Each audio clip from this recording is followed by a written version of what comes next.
I'd like to call the Town Council Committee of the Whole meeting to order at 6:30 PM. Councilor Burrell. Here. Councilor Bordelon's not here yet. Councilor Fitzgerald. Here. Councilor Good. Here. Councilor Jones. Here. Councilor Merritt. Sorry. Councilor McBride. On Zoom currently, I'll be there in like 20 minutes. Okay. Councilor Pacino. Here. And myself, Mayor Parker. We are at 8. And we have a quorum. Calendars and communications. Councilor Burrell. I have nothing. Okay. Councilor Fitzgerald. I've been speaking with residents about some of our housing needs, as well as the opportunity to discuss tonight the option to add some additional funding, both just the next steps for using our additional funding from the state. So I'm looking forward to that conversation. And Okay. nothing else from there. Okay, Council Bordelon's here at 6:31, so we have 9 councilors now. Councilor Good. I have nothing to report at this time. Thank you, Madam Mayor. Councilor Jones. Thank you, Madam Mayor. Last Friday, I attended, along with the mayor, Mayor Parker, the United Way Food Bank. That's sponsored by United Way and the City of Groton. It's an event, a food bank that we run every month on the 4th Friday of every month, and so that went very, very well. Yesterday, I attended the Noack Memorial Day service, and we laid the wreath. The soldier who was, I believe it's the soldier, was Robert Conroy, was the serviceman that was honored at that ceremony with a flag. It was very short, a little rainy, but very moving. And then I also did a walk with our kindergartners in the joint program that Groton Open Space has with the Board of Ed and the school department. And we did Thames River Valley School. I believe that's what we did. And it's always a treat to lead these kids through the woods. And we had 4 classes that came this time. So that was a lot of fun. And these kids have a lot of energy, and they speak well and a lot. So it's always very entertaining. So that's it. Thank you. I'm going to hop out of order for a moment. Council Bordelon, did you have anything to report? Thank you. Yes. I unfortunately was not able to attend any of this memorial services for Memorial Day, as I'm away on travel, hence my absence. I'm in Chicago Great Lakes. My son is graduating from Navy boot camp, so I'm up here for that. I'm very excited for the opportunity. With that, I did have some concerns. I thank the counselors who voted in favor to move my rules recommendation to the Rules Committee, and I thank the Rules Committee for pushing that forward to us.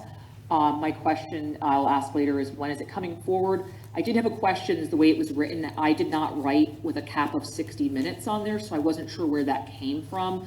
But when we get to that item at some point, or if someone wants to answer it later, they can. But mine was simply my rule that went per typed in the email, stated that I wanted to go back to the original way it was, and it was, you don't have to sign up if you're in attendance. Obviously, once we move on with other business, you could speak after that, but we've never put a cap on it or anything before. So I saw that added in there, and that wasn't my original motion, so I wasn't sure where it came from. I also spoke with some state reps regarding the funding for Board of Education, and that's all I have. Thank you. Councilor McBride. Nothing at this time. Thank you. Councilor Merritt. Nothing. Councilor Pacino. Thank you, Madam Mayor. I have nothing at this time. And I myself have nothing at this time, so thank you. All right. Moving on to approval of minutes. Councilor Good. Thank you, Madam Mayor. I move that we approve the minutes for May 12th, 2026. Second? Second. Motion made by Good, seconded by Jones. Is there any discussion? Seeing no hands, all in favor? Aye. Aye. Counselor McBride and Aye. Yes, aye. okay. And I heard Counselor Bordelon, okay. So that is 9-0. On to new business. Counselor Fitzgerald. Good, and that's on page 9.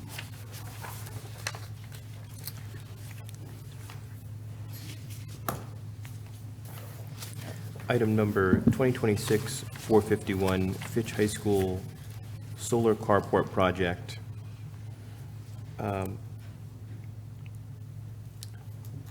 Do you want the discussion before the motion or the discussion? No, go ahead, do the motion, and then I'm going to have Mr. Burt speak. I make a motion to recommend a resolution approving Town Manager John Burt to execute the Connecticut Green Bank Power Purchase Agreement, PPA, on behalf of the Town of Groton for the installation of a solar carport at Fitch High School. Second, Pacino. Motion made by Fitzgerald, seconded by Pacino, and Mr. Burt. Good evening. I don't think I see anybody here for Board of Ed, is that right? So this is an agreement with the Green Bank to do a solar carport project at the high school. It's estimated there'd be no cost to the town or Board of Ed. It would be estimated to save about $93,000 a year in electricity costs at the high school. Over the life of the 20-year agreement, it'd be about $1.75 million anticipated. This agreement was reviewed by Board of Ed counsel Floyd Dugas, as well as Rich Cody on our behalf. Any questions? And again, it does not mandate anything from the town. Counselor Good, did you have your hand up? Yes, thank you, Madam Mayor. I'm just wondering, are they getting a reduced rate, or are they getting a check for energy produced? Let me check here, a sec. It's a bill credit. From, Eversource. thank you. That's all. Counselor Jones? Thank you, Madam Mayor. Through the mayor to the town manager. Mr. Burt, is this the entire agreement? There's no drawing of this or where it's going? Is it just an agreement to get things started, or how does this Yes, work? it's just generally in the parking lots of the high school. Okay. Will we have any say in what it looks like or how it works? or- The council would not, no, the Board of Ed would have complete authority over that. Okay, so paving the parking lot around poles and all that kind of stuff. I mean, it's nothing, we have no part of it at Right, all. correct. Okay. Okay, all right. That's, good luck. Counselor Pacino? Just out of curiosity, does it say in here? Oh, I'm using his time. Just out of curiosity, does it say in here how much electricity this is supposedly going to generate? Well, the savings, if you look on the referral page, is expected to be Savings will be what it 93,000 a generates. year. Okay, how much a year? 93,000, hopefully it's realized, but if that were the case, over 20 years, it'd be 1.75 million. Good deal. Thank you. Any other? Counselor Fitzgerald? I just want to mention, I've seen this implemented at the town of Bolton's high school, and it's, I find it's a really good way to use the space that's otherwise just kind of empty parking lot space, as well as it appeared to be an appealing project when I've seen it implemented before. We had actually looked at doing it here. We don't have a ton of space, though. It didn't, it basically was a wash, so there was no point to pursuing it, but we did have that analyzed. Nothing else for me. Counselor Bordelon? Thank you. Definitely for anything that puts us in a greener environment, so all in support of anything that's, moving us into the 21st century and looking at the climate. So I think this is a great opportunity, and I'm in support of it. Thank you. Any other hands? Seeing no other hands, I am actually going to do a roll call vote. Counsel Burrell, Yes.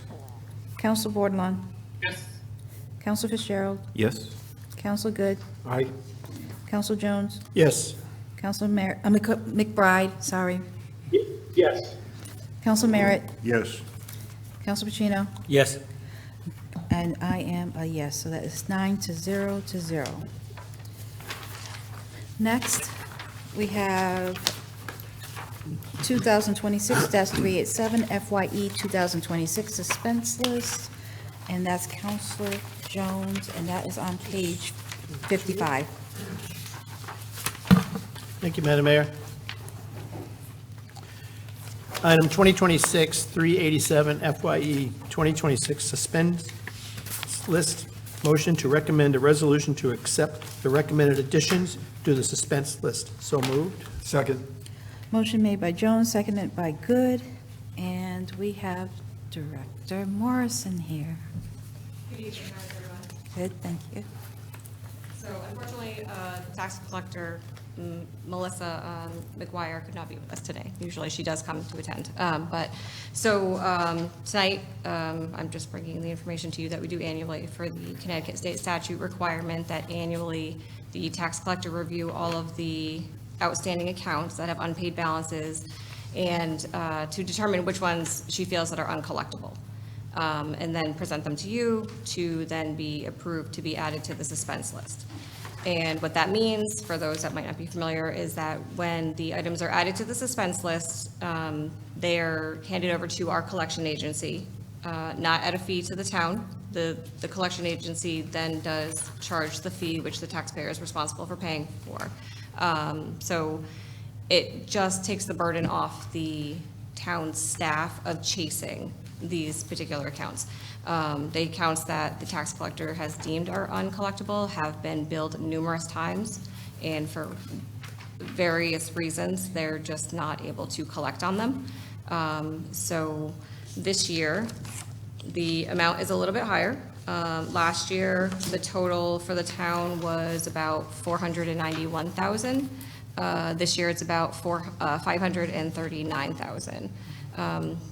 Mainly due to motor vehicle tax payments. Did you have a question? As a reminder, in '24, it was $715,000 though, so it had gone down significantly from '24 to '25 and now popped up a little bit. Mm-hmm. Any questions? Counselor Good? Thank you, Madam Mayor. The motor vehicle, is that mainly 1 Crystal Avenue? Is that still? A majority of them are. So I know the assessment office and the tax office do try to work diligently with the DMV to get updates on addresses and also with the military. I was actually told today, which is something I didn't know, that when military families do come, there's not enough post office boxes for them on base. And so they are told to use the 1 Crystal Ave address for the time being. And then I think it just keeps getting used because there's no other, even if they move off base or a PO box becomes available, the address just isn't getting changed. So. I feel like probably a lot of those would have been exempt anyways, am I right thinking that? A lot of people. Potentially. temporary Stationed here? Mm-hmm. Okay, all right, thank you. Counselor Bordelon? Thank you. No, very familiar with this. Thank you for bringing this forward. It, it comes up every year, and I understand, the cost it is to keep, sending out the postage and sending everything out, as you guys have explained. It makes sense to move it to the other phase. But if someone does reach out at any point and does pay, obviously you guys take the money. So it's not like it's completely forever gone. And I do agree with you with the military thing. I know with my 2 sons in the past, just my experience, a lot of unmarried or married that their wives aren't stationed here, they use that address until they either move off base, and like most military families, sometimes they just haven't updated the address, so it is hard to locate, and sometimes they don't even get the mail, so it can be very, very, very tough. you know, the other thing is yes, most military could be exempt, but they have to bring in the paperwork from the element, and if they don't, the bill goes to them until they update that information. So that also could wipe it out, but still, it's just a process to get a hold of them. So I don't know, maybe there's a way we can coordinate and, you know, with the base and, you know, with that concern that there's not enough boxes, but I don't know if there's any other way to do it, but I think you guys do a great job. Thank you. Thank you. Any other hands? Seeing no other hands, I will do a roll call vote. Counselor Burrell? Yes. Counselor Bordelon? Yes. Counselor Fitzgerald? Yes. Counselor Good? Aye. Counselor Jones? Yes. Counselor McBride? Yes. Counselor Merritt? Yes. Counselor Pacino? Yes. And I am a yes, so that is 9-0. Thank you. Thank you. Thank you. Our next agenda item is 2026 450 Groton sale update.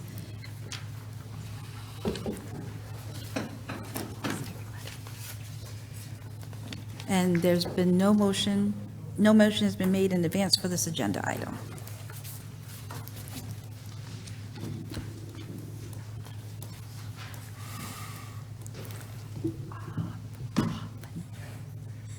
Say it.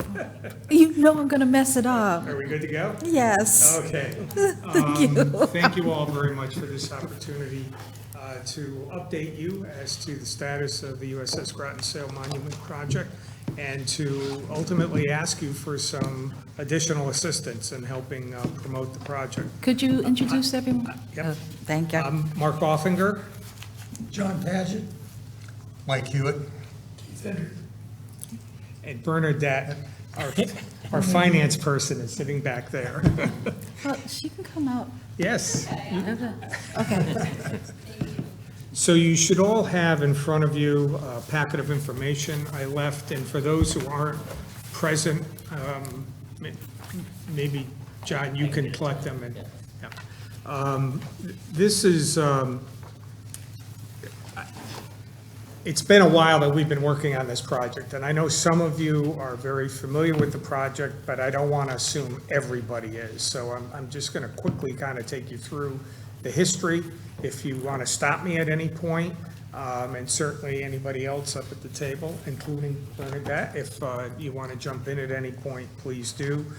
This project, we started talking, and I use we because I used to sit over there. We started talking about this project in the mid-90s when we got word that the USS Groton was going to be decommissioned. It was being decommissioned, in my mind. I'm sitting between three sailors here, and I was not in the service. In my mind, it was being decommissioned relatively early because of the so-called peace dividend after the Berlin Wall came down. Seems a long time ago. So ultimately, we started having discussions with the town council and others about, would there be any desire to try to get some of the sail and the rudder and other bits and pieces of the submarine at some point. Ultimately, the town council decided that that was a good idea and approached the powers that be and requested the sail, the fair water planes, and the rudder be returned. At the time, I certainly was not aware that it took forever for a boat to be cut up.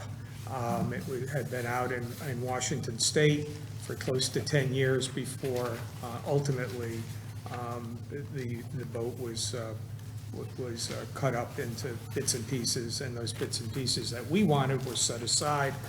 They did not show up in town for another 10 years. And so it took a long time for the artifacts to actually show up in the community.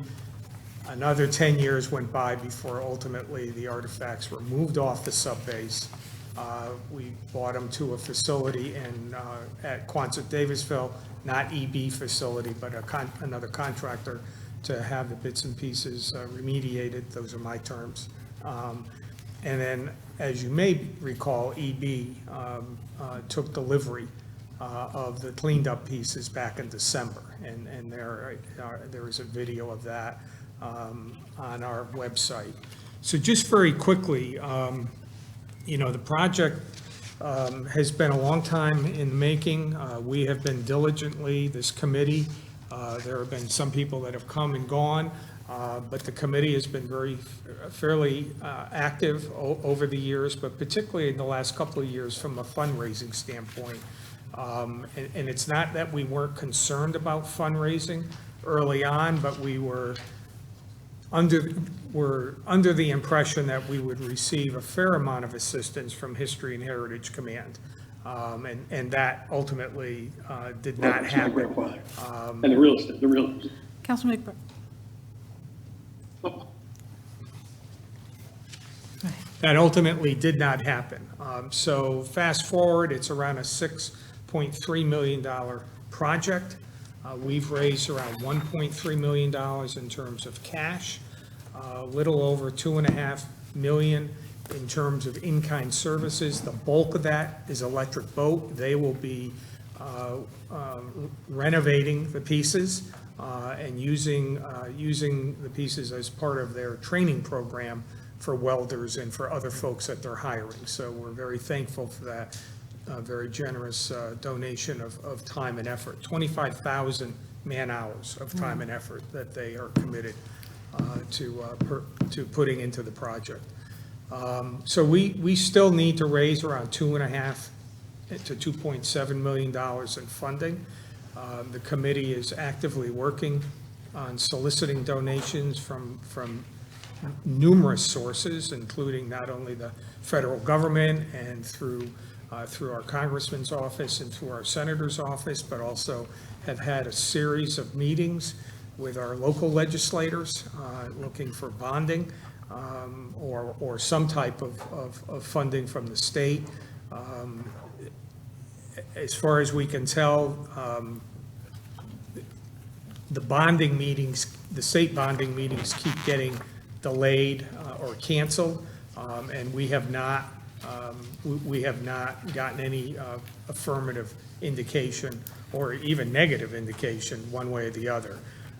We did ask for the $2.7 million in a bond request, and we know last year there was a piece of legislation that was floating around for around $300,000, and there's also a piece of legislation floating around this year for $300,000, but there has been no action. And I should know, one of the reasons we definitely think the state should be participating, but as some of you, I know the manager knows this, and some of the other councilors may know that, the foundation had to provide the town funding so the town would be in a position to buy the right-of-way that the monument will be partially sitting on along Route 117.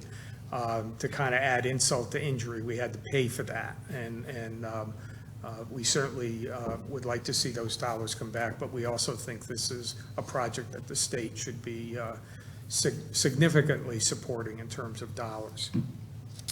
So just to go, not to take anything for granted, some of you, and all of this information is in the packet that you have in front of you. The USS Groton was the 7th Los Angeles class submarine. It was named in honor of Groton, Connecticut.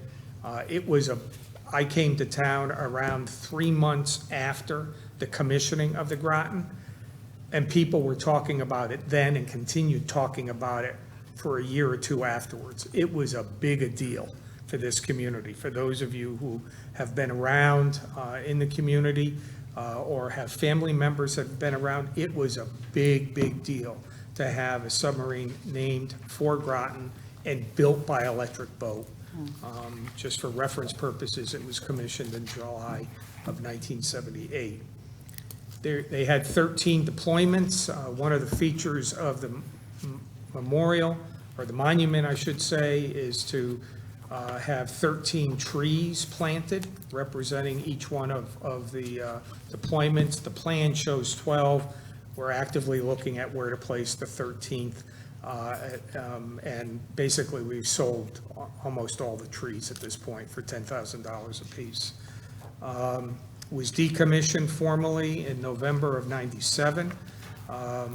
As I mentioned, the town asked for the sale of 4 fair water planes and the rudder for public display purposes. We, at the time, looked at 28 sites in the community to see where best to place this. And ultimately, the decision was made to put it on what we consider to be the front lawn of the Groton Public Library and the Senior Center Thrive 55, which is perfectly flat, very visible. Unfortunately, some of the trees will have to be removed that are out there now, but it's probably a matter of time before some of those trees would have to come down anyways, because they were trees that were planted when that site was a drive-in theater location way back when. As I mentioned, the bits and pieces, the sale of 4 fair water planes and the rudder were moved off the subbase in September, and then they were moved to EB in December of this year. So, you know, we've made a lot, even though we've been at this a long time, I think we've made a fair amount of progress. We being the town and the foundation, we've secured a site for it. We've gotten site plan approval from the town. The site plan was finalized. Chad Frost, Frost and Kent were the folks that designed the site plan, and that is highlighted in the information that we've given you. The cost estimates for the project, as of a couple months ago, were around $6.3 million, significantly more than what we thought it was going to be, and that's why we're still looking to raise around $2.7 million. With the $1.2 million, $1.3 million that we've raised, the 2.5 plus of EB and other in-kind contributions, that's where that delta comes from of 2.7, which is magically why we asked the state for 2.7. As Jim Streeter would note many times to me on various issues, if you're going to be a bear, you might as well be a grizzly bear, and that's why we asked for the full dollar amount.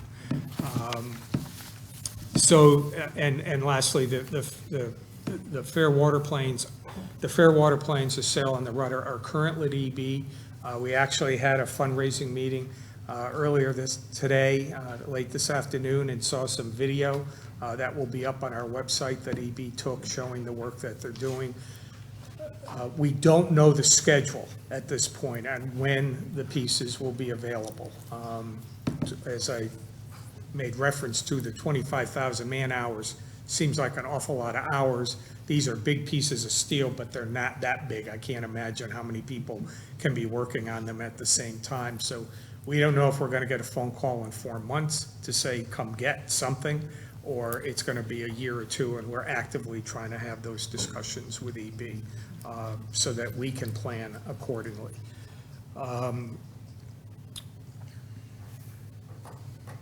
Construction schedule, if we were going to start construction, I should know, we've also hired a contractor. Mattern Construction out of Baltic is our selected contractor. We went through a solicitation. They've been great to work with. They've been very patient. I think we all thought we would be under construction by now, but as I mentioned, the initial funding source that we thought we were going to get a fair amount of money from did not happen, but they've been great to work with. We are working with them now to kind of pick their brain as to some potential phasing of the project. And I guess our worst and our best fear is EB gives us a call and says, please come get this stuff out of here. We would like to be in a position to actually put the items in place, not store them somewhere, but actually transport them from EB and actually put them on their footings or on their base. And so we're working with Mattern and with Kent and Frost and with EB to try to figure out what needs to be done. As I mentioned, we have been having a fair number of communications and discussions with our state reps, and we're also having discussions with the congressman's office and both senators to see what funding may be available. It has been mentioned to us that one potential funding source that we should pursue This was mentioned by our state reps, is something called the Community Investment Fund, which you may have heard of. We would like to take advantage of that opportunity, and that is one of our asks tonight, is we can't submit the application. It would have to be submitted by the town. We have been told that the town is eligible for funding and has not received a lot of CIF funding over the years, and an application would probably be welcome. The nice thing about SIF funding is the money's already been bonded. That is the biggest issue in Hartford. The governor and others do not like to bond things, but this is funding that's already been bonded that is then up to the legislature and staff at the state level to decide how best to disperse it. And as far as we can tell, this project would be eligible for funding. So that is going to be one of our asks. We will be continuing to do some value engineering. If we have to do this project in 2 phases, the first and foremost, to make sure we have a place to put the fair water planes, the sail, and the rudder, that would be a good opportunity to do some additional value engineering in an effort to save funding.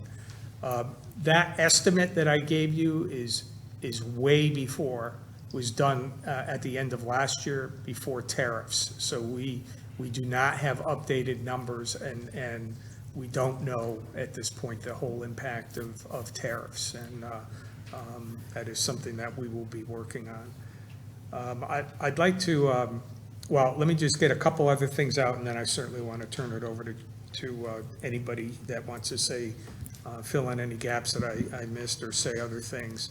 In addition to the CIF funding, you will see the town of Groton has been very generous with funding, particularly ARPA funding, but I certainly would be remiss not to ask or to maybe suggest the town may want to consider making an additional contribution.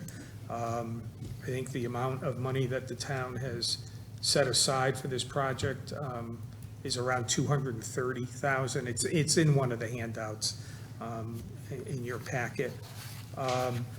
We would love to, we're talking to a lot of different organizations on how can those organizations, and in this case, the town of Groton, what can the town do to get the word out for us?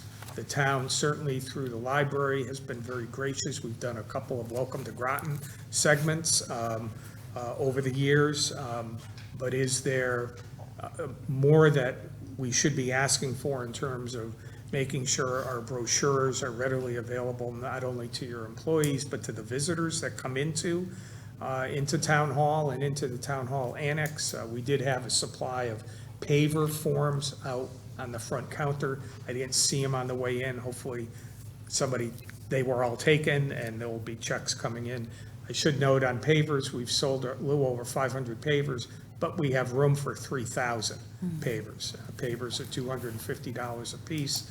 And I do know a lot of people are holding back on the pavers and waiting to get information from loved ones and so forth and so on. But that would be, that's a significant amount of money at $250 a piece. So any on-site promotions that we're allowed to do in the various town buildings, mentioning on your website, newsletters, if you think it's appropriate for one of us to come every once in a while and the public communications and give an update, and Adam's on our committee, if chat with him, and let him know, and he can let us know what would be best. But I'll turn it over to John, if you have anything. No, I think it's important to Microphone, remember the excuse Navy. me, microphone, please. Oh, sorry. The Naval History and Heritage Command is still very supportive of the initiative. And the issue with the funding, it was more of a political thing. They had originally agreed that they were going to present us with a presentable artifact, which would have meant all the preparations and the painting would have been done first. Turns out they ended up with some internal issues where they couldn't do that. So we had to sort of shift in midstream. I think we're doing well. Mike can certainly tell you more about the fundraising effort, but while the monument will be located in Groton, it will really celebrate the entire submarine industrial base and the families of the men and women who serve on the ships. And so it'll certainly be centered in Groton, but it'll be celebrating southeastern New England and all the submarine industrial base folks that are in our area, and to include even folks at Newport News who also help a lot. And so we think that we can get some fairly broad support, and we're going after it. And like I say, Mike Hewitt's been heading up our fundraising initiatives, and we're making good progress on that. I guess it's my turn. Mike Hewitt, chair of our fundraising committee, and that's not my background. But I've been doing it now here for this committee for a few years now. And I guess one thing I'd like to just make sure that you feel maybe a little more comfortable about is the fact that we haven't just been sitting back and waiting for the day that we're going to come before Groton Town Council and say, we need some more money. We've been working hard. It's been coming in, I don't want to say by dribs and drabs, because we've had some generous contributions, and we've had a lot of people that have, just been buying pavers, as Mark said, at $250 a piece. And so, we need to find people that are going to be supporting this effort all the way along the line. We're looking for foundations whose policies, are consistent with the mission of this monument, to recognize and honor, all of the men and women who design and build and maintain and supply the submarines at Electric Boat, as well as all the people who operate, the Navy people who operate the ships and maintain them, as well as their families and the communities, those of us right here, who support all these people that are directly involved in the building of it. And so that puts us in kind of a unique position, because most submarine sails, if you know what a sail is, on the top of the submarine, that exist around the country, because at one point, when the nation decided to start naming ships after cities and towns and states, to be able to get political support, that ended up with the result being that a lot of other communities did the same thing that we're doing, asked to be able to get the sail and the rudder back from that ship. And they put them in the ground so that, you've got a sail and you've got a rudder, but that's about it. This committee, well before I was involved in it, when Mark and Marion Galbraith and Jim Streeter and a few people like that, started this whole thing going, they came up, worked with Chad Frost and came up with a design that is actually going to be the full length of the submarine. So if you look outside, from the library and Thrive 55, you'll see, and when you're driving down the road there, you'll see what looks like an actual submarine. The berm of the submarine will be up in the front where the bow would be, and then the sail with the planes on it, and then the walkway, which looks like the hull of the submarine, and the rudder back at the after end. So we think that this is something that not only are we going to be very, in the community, justly proud of, but there's a lot of people that, even though this is a submarine community, they really don't know much about, submarines. And the kids, grow up, without really understanding what this is all about. So by having this monument out there with all of the information that's going to be available on it, we feel that that's going to be a real boon, to helping our local people, as well as all the people that are driving in and out off of 95 to see this and really see, what our community is all about. So that's the kind of feeling, what I'm trying to convey to you, is the kind of feeling that we are working to try and engender among, the people of our area to be able to support this effort. We have found a couple of large foundations, that have some policies that are consistent with it, and we're working with those, and we hope to be able to get some sizable contributions from them.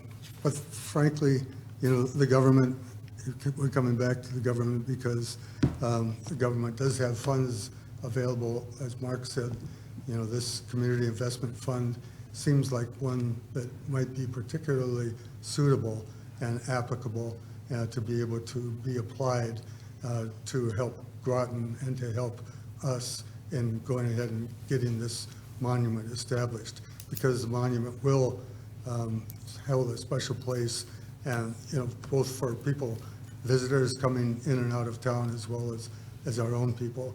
And so we hope that you'll take this ask on our part seriously, and we would like to work with you to be able to help answer questions as we go along.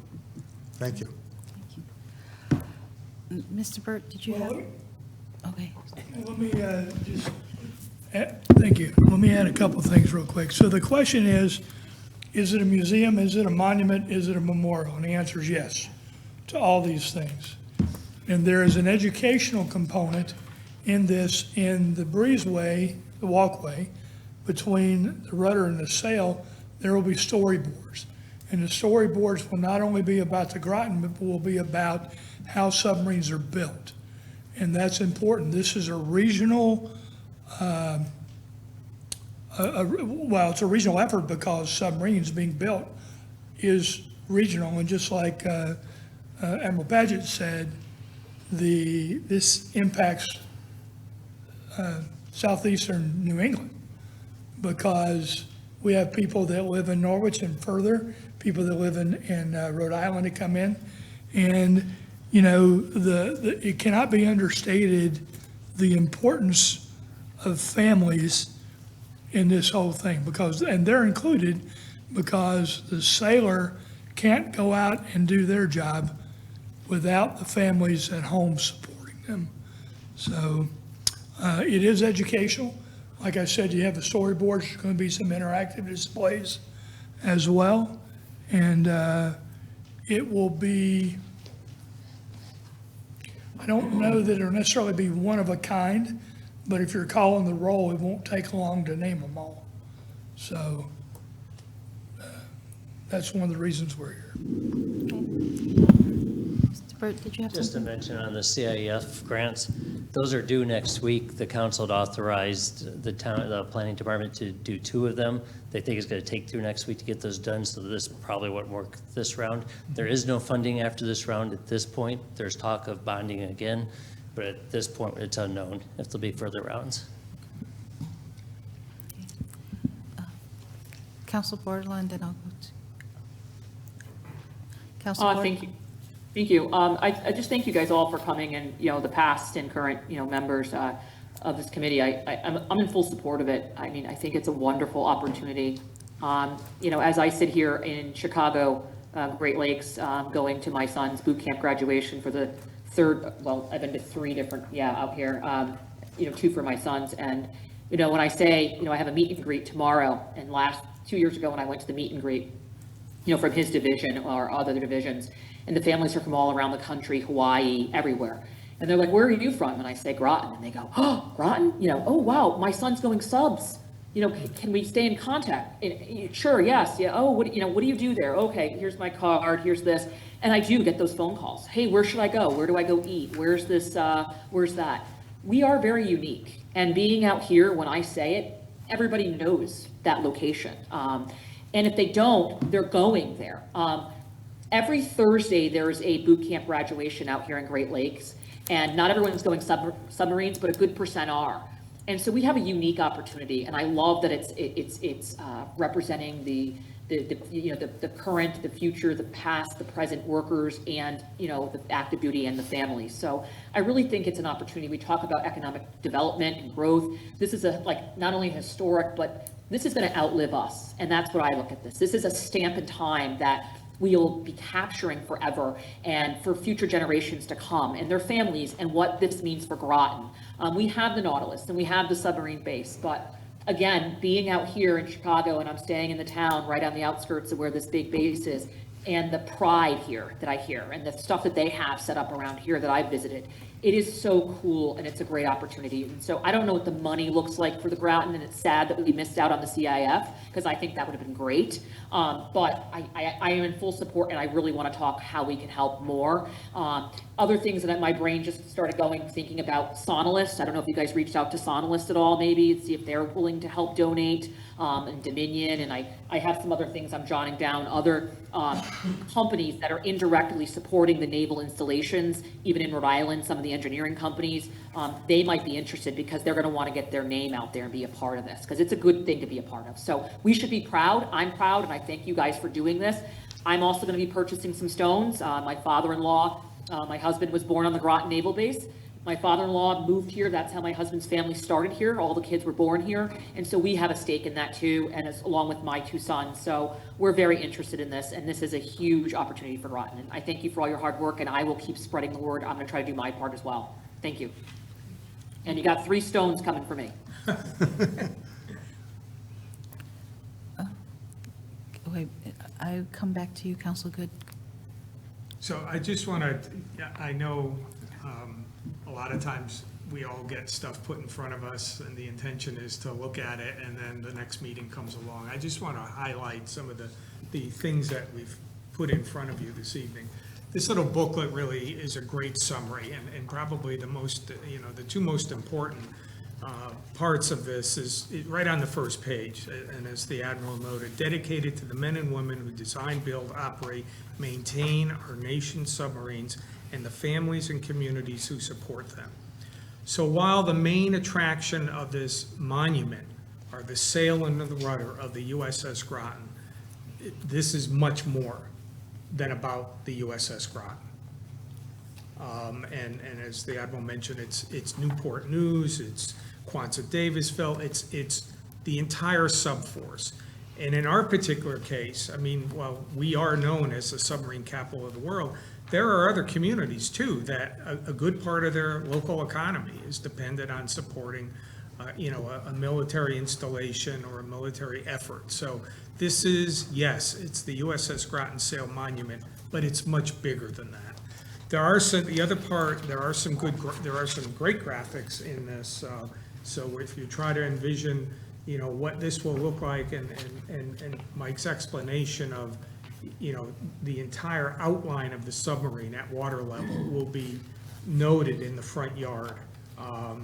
And this walkway, I'll get to the walkway further, where these storyboards are, will connect the sail and the rudder and head you back into the library, or if you're coming out of the library and want to go through this, you can do that. And it lines up perfectly with the Veterans Memorial that's in the island that separates the Senior Center, Drive 55, and the library. So there's a real conscious effort to have this be integrated into the overall landscape of the town property. You also have in front of you, just not in any particular order, the copy of the paver form. Hot off the press, I think you are the first group that's receiving this new trifold. It's a lot of the same information. We're just looking for ways to make it palatable and easy for people to kind of look us up. The most important part is on the back, the QR code. So that will take you to our website for videos, the newsletters, and other, the videos and the newsletters and other information is contained about the project. Just quickly going through the single pages, join us in building the monument, I think is a good summary. If this is something that you kind of kept with you, so when you're out and about at various events, there's a lot of good information. We do know who some of the major contributors have been to date, the town, the city, Groton Utilities, CMEC, Hillary, EB, and the like. Copy of the commissioning plaque of the USS Groton, some old history there. Also a an update as to our larger donors is included. The next two items are also kind of talking points. If you happen to run into one of the state reps, this is, the first item is something that we've put together for our own use in talking to our state reps and provide some good information, background that you may want to work into your pitch. This will be a very unique monument. It's the only one in the state of Connecticut. We're not replicating what's at the Flasher or what's up at the Subforce Museum. That's not the intent here at all. It's to tell the story of the men and women who design, build, operate, maintain, and the communities who support them. There's also a similar piece for our congressional folks. There is a newspaper article, two newspaper articles we've included. One is it talks about the plans of the Sale Monument that was done back in 2023, and then a piece concerning electric boat from April of 2025. And to a little bit of detail, because there is a committee that is off working on the storyboards that will line the walkway connecting the sail and the rudder. There is a graphic in your packet that shows the number of storyboards and the topics that will be discussed. This will change. I'm sure there will be things that get moved around a little bit, but this is the latest thinking in terms of what the storyboard committee is working on. That has been meeting diligently for well over a year, every 2 weeks. And then a listing of the folks that are currently serving on the foundation board. And I should note, the foundation is a 501c3. That's mentioned a couple of times. So any donations for those listening are tax deductible. And then the last piece is, this is a piece that we've put together that we're trying to get businesses and others to post, at doorways, entryways, counters, and so forth. And we have some, I'll leave with the manager a number of similar versions, just larger and hard stock for his use. And I will stop there. And Mark, for the public benefit, if you're interested in buying a paver or donating, you go to grotonsale.com, is that correct? Correct. Yeah. It's a good place to start. Yep. Grotonsale.com. The paver brochure has the older email address that says Groton Sale Foundation. That's no longer valid. Yeah. All right, Councilor Good? Thank you, Madam Mayor, and thank you all for this. Amazing Herculean task that I see you guys have been working on for decades. I've been following for quite a while, and I appreciate what you guys are doing. The concerns I have right now is I've had the opportunity to talk with a lot of employees in Quonset Point, and even yesterday, designers in Groton and New London who weren't aware of this yet. So I've been evangelizing, but I'm kind of wondering how we can get more outreach towards, you have 3,000 pavers, and I guarantee there's 3,000 employees who would buy a stone if they were aware of it. I've been spreading it. Kudos on as soon as you type in Groton Sale, your website pops up. So kudos on getting really easy access on the internet. But I was hoping there was a way we could get a little more outreach towards the employees. The audience changes all the time. I mean, actually, we just had a fundraising meeting before we came here, and one of the members of the fundraising committee has just had a meeting with the upper echelon of EB in the last week or so, and has some follow-up with Mark Reyes and other folks. It is amazing. I mean, for those of us who have been at this for a while, that folks aren't aware of it. And I don't, I think it's maybe because there's a lot of turnover, a lot of churn, a lot of other distractions. I do, personally, I do think when when EB is done with the Mark. pieces. Excuse me, could you turn the microphone towards you, please? Sorry. Thank you. But when EB is ready to release, when they're done with their work, and if we're in a position to be able to mount them, we think that's going to be a tremendous, promotional opportunity. There is a project sign out there now, but unless you're looking for it, you really don't see it. But when the sail and the rudder get placed there, people will see it. And so we're open to any and all suggestions. We have gotten a list of all the contractors and suppliers for EB, and we have folks working through that. Certainly have talked to Sonalus. Mike used to work for Sonal. I mean, not me, but we're surrounded by people that know the industry and have been working very hard to get the word out. But we're open to any and all suggestions. We now just show up at chamber events and hand out cards and talk to people one-on-one. We've met with a fair number of the banks.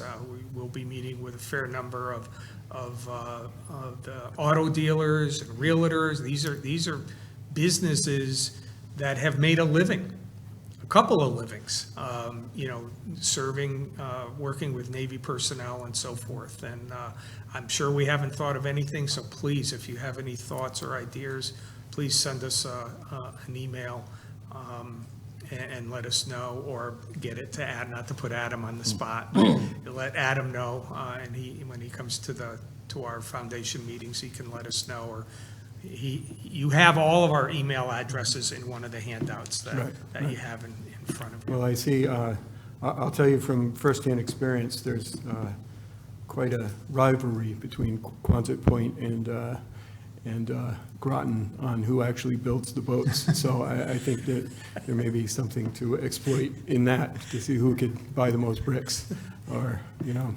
whatever. But, yeah, I appreciate it. That- I'll definitely be We talking appreciate to that, Adam 'cause we will about- pass that on to our person that is doing these meetings, because we were trying to think of, well, how can we incentivize, how can we get Quonset Davisville more involved?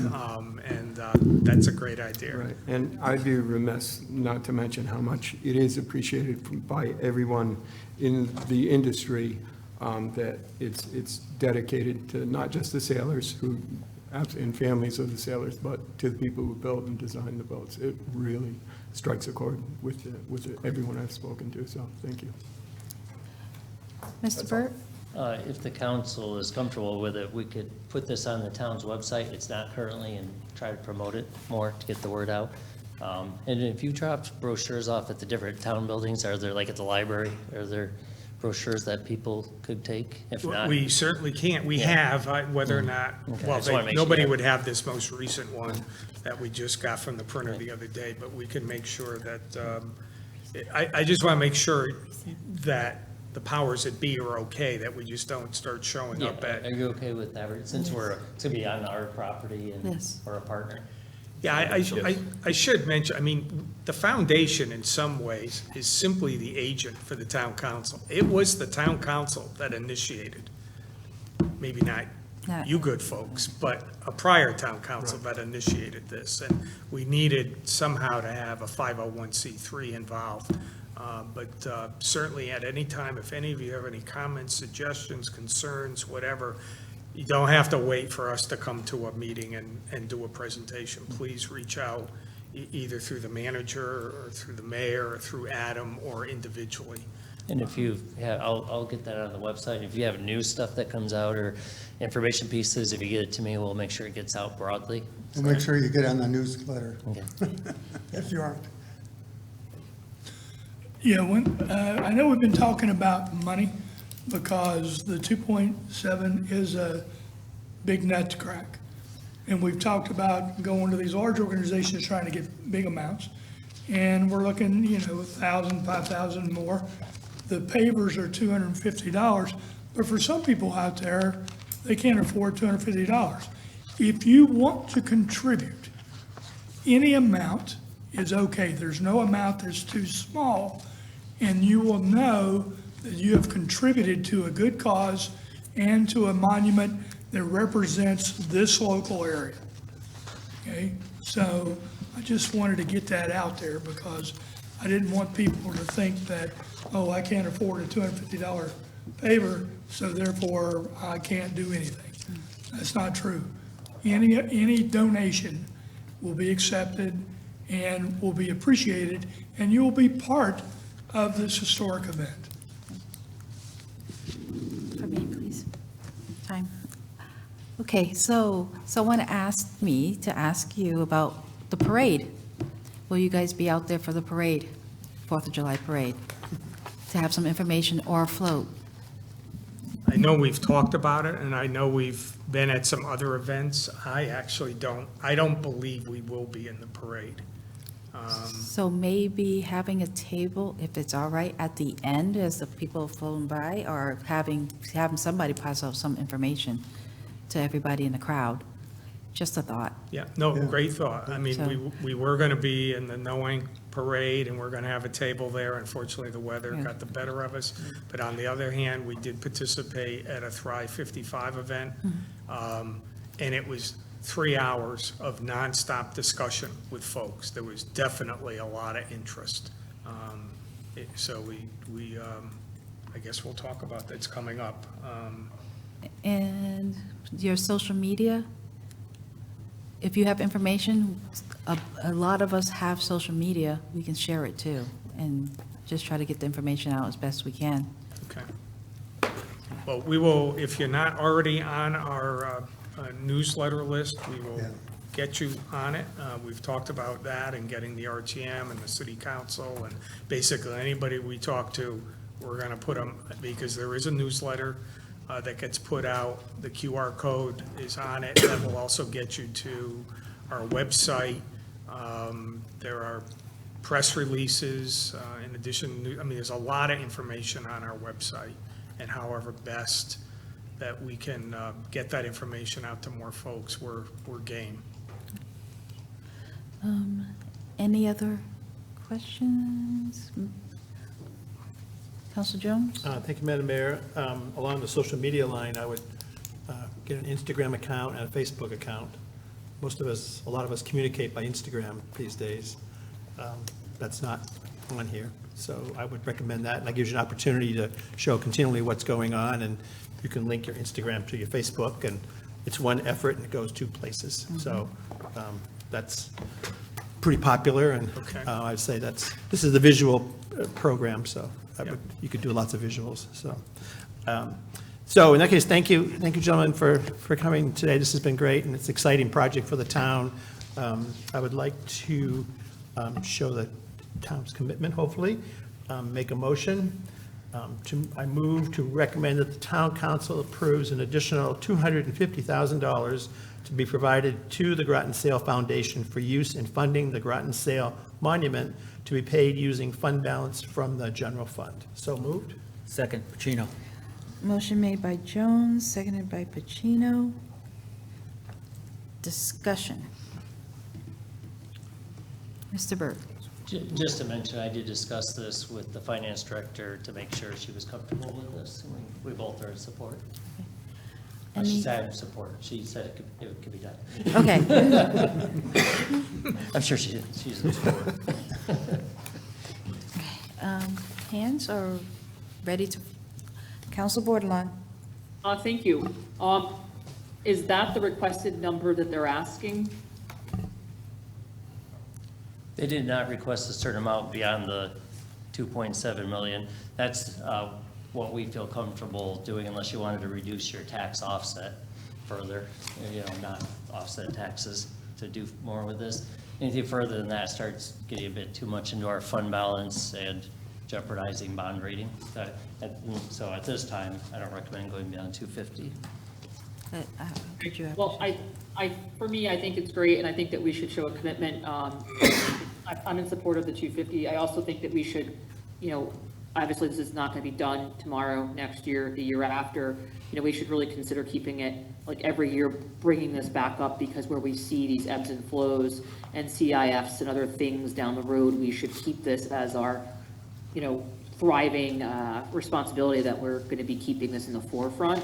So I would like it to be, to be a continued agenda item, just not the 250. It should be an ongoing item that we are looking at every year at the end of our budget or before our budget to see how we can possibly offset or help support.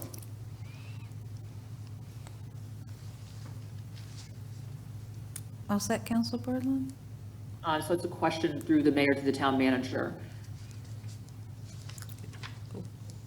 I'm sorry, what was the question? How do we make this like an ongoing effort? Would it be an ongoing standing agenda item, to kind of yearly, what time of year would be a good option to look at where we're at funding to see where we possibly can support next year? Yeah, just like they reached out to be on this, whenever they have something to present, we'd be glad to put them on an agenda. So. Okay, I just thought we could be more proactive instead of waiting for them to come, and we could just put them on every year around this time, or beforehand, so that we don't miss these funding opportunities is all, with the CIFs and stuff. I was trying to figure out a way that we're making sure we're keeping our finger on the pulse, so to speak. Yeah. If we received a large amount from the state at the end of the year for bond dollars, that's possibly another time to bring them in to review. Okay. So.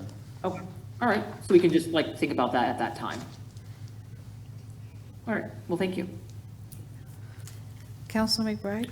Thank you. I'm in support of some financial equipment, but I'm wondering if it would be best if we were to do this after we discuss the three options later on in the agenda. Because I don't know about anyone else, but I'm making decisions or recommendations based upon all these changes, based upon the Pequot Mohegan Fund and the Board of Ed funds. But now that's going to all change because it's 250, correct? 250 right now is not impacting anything with the later agenda item. It's totally separate, unless you want to go beyond the 250. Okay, no, as long as it won't impact. No, it does not impact it in any way. I just thought it was going to change. No, we looked at it outside of those. Okay. Councilor, okay, you're set. Okay, Councilor Fitzgerald? I'm also in support of making an additional financial contribution and to the town manager through the mayor. I understand on making future requests to things like the Community Investment Fund and the bond committee, it goes a long way to have matching funds and to show the town's commitment. Is that? Which we have done matching funds, yeah. I mean, and they're waiting on that application for the bond commission now to see how it turns out. And I believe we did a letter of support and weighed in on that way too. So. I see. Yeah, so we've done matching funds, significant matching funds, I think, so. Thank you. I suppose an additional thought, I suppose when the Community Investment Fund potentially comes up again, I'd be in support of supporting an application to the town's support for the organization. That's all for me. Councilor Bordelon, for your second turn on the motion on the floor. Yeah, just to piggyback off with Councilor McBride stating, so this 250, well, not exactly what he's saying, I'll speak for myself. This 250 is not going to affect any other items. Correct. Yeah, because again, I'm in full support of this, but we also cut the Board of Ed by $800,000. Yeah, yes, this is not involved with that at all. Okay, I mean, the optics might look a little strange Sure. to folks, because I'm in full support of education as well as I am a monument. But we were trying to cut money that we didn't have supposedly in giving them only, I don't know, it just gets a little weird. Thank you.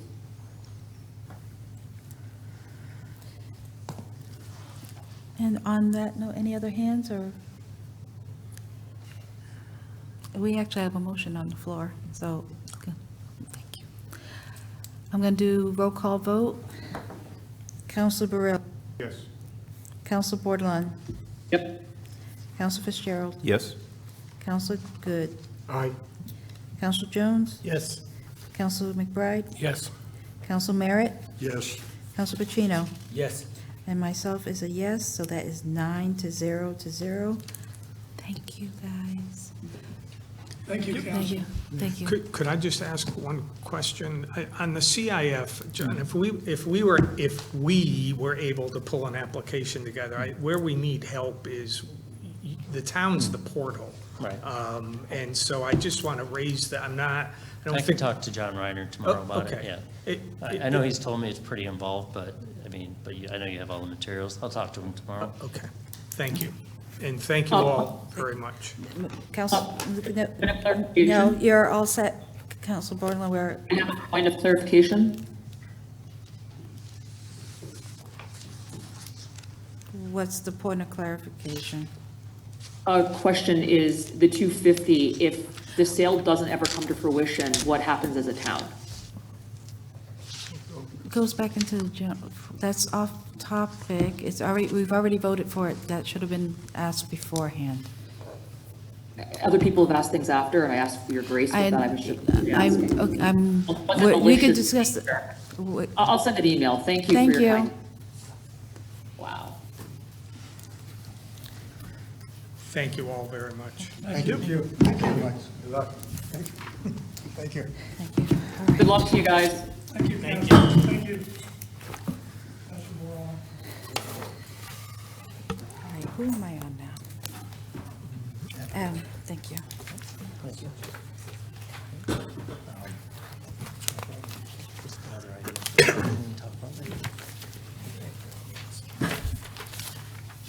Okay, we're on page 65 for the next agenda item. Councilor Pacino. Thank you, Madam Mayor. Item 2026, 458, Athletic Field Appropriation Phase 1. Motion to recommend a resolution authorizing the appropriation of $500,000 from the Phase 1 Athletic Field Improvements Referendum Fund for the design and bidding phase services for the Fitch High School Stadium renovations project and refer to the RTM per Rule 6.5.3. Second. Motion made by Pacino and seconded by Good. Discussion, Mr. Burke. Sure.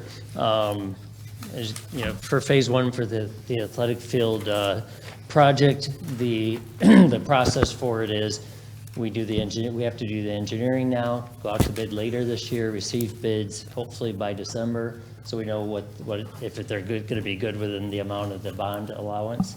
And then we start the process at the end of the year for issuing bonds once we know that the bids are good. And that they'd be sold right around April. Hopefully, maybe if we have to roll a note, we would do them together, get a little bit better of a deal doing that. But you have to do the engineering to bid out, and so you have to have upfront money, which need $500,000 in this case, and it is reimbursable through the bonds, assuming, just a caveat, let's say the bids come in horrible, they're not going to, but if they did, that if we didn't issue the bonds, that could be a problem until we do issue bonds, but as long as we do move forward, they will be reimbursable. So, without this, we don't move forward with the project. So. Okay. Questions? All right, seeing no hands, I'll do a roll call vote. Council Burrell? Yes. Council Bordelon? Council Fitzgerald? Yes. Councilor Good? Aye. Councilor Jones? Aye. Council McBride? Yes. Council Merritt? Yes. Council Pacino? Yes. And I am a yes, so that is 9-0. Okay.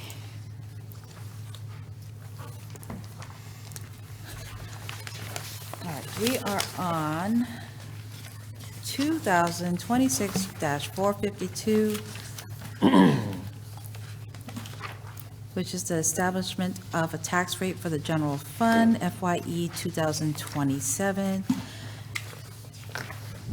And Just a little bit of lead-in prior to the finance director going over options.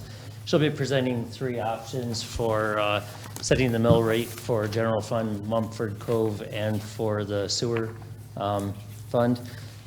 The council has the option of, there was $1,001,640, I believe it is, for The Board of Ed supplemental, $602, sorry, $1,001,602 in supplemental education. That is available to either be used to offset taxes or to, if you take no action, it would go to the Board of Ed non-lapsing fund. The Board of Ed did submit to you, well, I should say the superintendent and Board of Ed chair submitted to you a list of priority things that would fund out of that. Bev Washington did text me that the Board of Ed did vote on that list tonight to say, yes, this is our official list and request. But again, so that'll be part of the discussion. If you do nothing, tonight's the only time you can decide to utilize those funds for tax offset. If you do nothing, then it'll automatically go to the Board of Ed.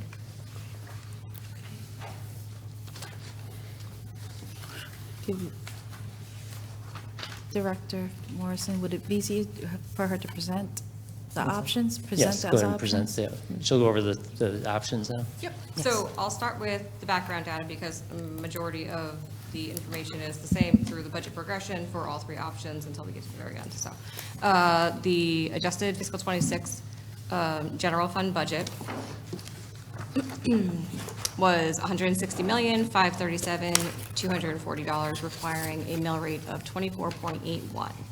The proposed fiscal 27 general fund budget presented by the town manager was $167,206,657, requiring a mill rate of 25.73, using $3 million in fund balance. The town council reduced this fiscal 27 proposed budget by $775,000 to come to a total of $166,431,657. The town council also, this budget presented a 3.7% increase from the fiscal 26 adjusted budget and required the use of $3 million of unassigned fund balance and a mill rate of 25.57. The RTM maintained the town council's budget number of the same, of $166,431,657, which was a 3.7% increase. So now, this is where we get to the three options. If the council opts to utilize $800,000 of fund balance and not include the educational aid, the supplemental educational aid of a little over $1 million, that would. And it does include, though, the 2.2 million Pequot. Yes, I apologize. Yeah. Yes, the 2.2 roughly million in Pequot is included in all three of these options. So using the $800,000 of unassigned fund balance, but not including the little over 1 million of the supplemental education aid, would get to a mill rate of 25.56, which is a 3% increase from the fiscal 26 mill rate of 24.81. If the council chose to utilize a fund balance applied of $2,100,000, also not including the supplemental educational aid, the mill rate would be 25.29, which is a 1.9% increase from the fiscal 26 mill rate of 24.81. And just to note, that first option, if you use just the 800,000 fund balance on top of the Pequot, that's a 0.75 mil increase. And this would be a 0.48 mil increase, keeping it under a half a mil. Yes. So that's great. Thank you. And the final option was to utilize 1.1 million of unassigned fund balance and to include the supplemental education aid as part of the general fund revenues, which would give you a mill rate of 25.29, which is a 1.9% increase over the fiscal 26 mill rate of 24.81. And the same, you would be right under the 0.5 mils at 0.58%, or I'm sorry, 0.58 mils increase. This is just pertaining to the general fund, not discussing the sewer district or Mumford Cove.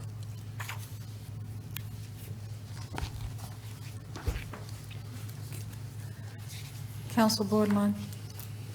Yeah, I can't with my conscience give the money to go back to the general fund. You know, other towns are using this as a way of, you know, I don't think it should offset our mill rate when we already cut the Board of Education $800,000.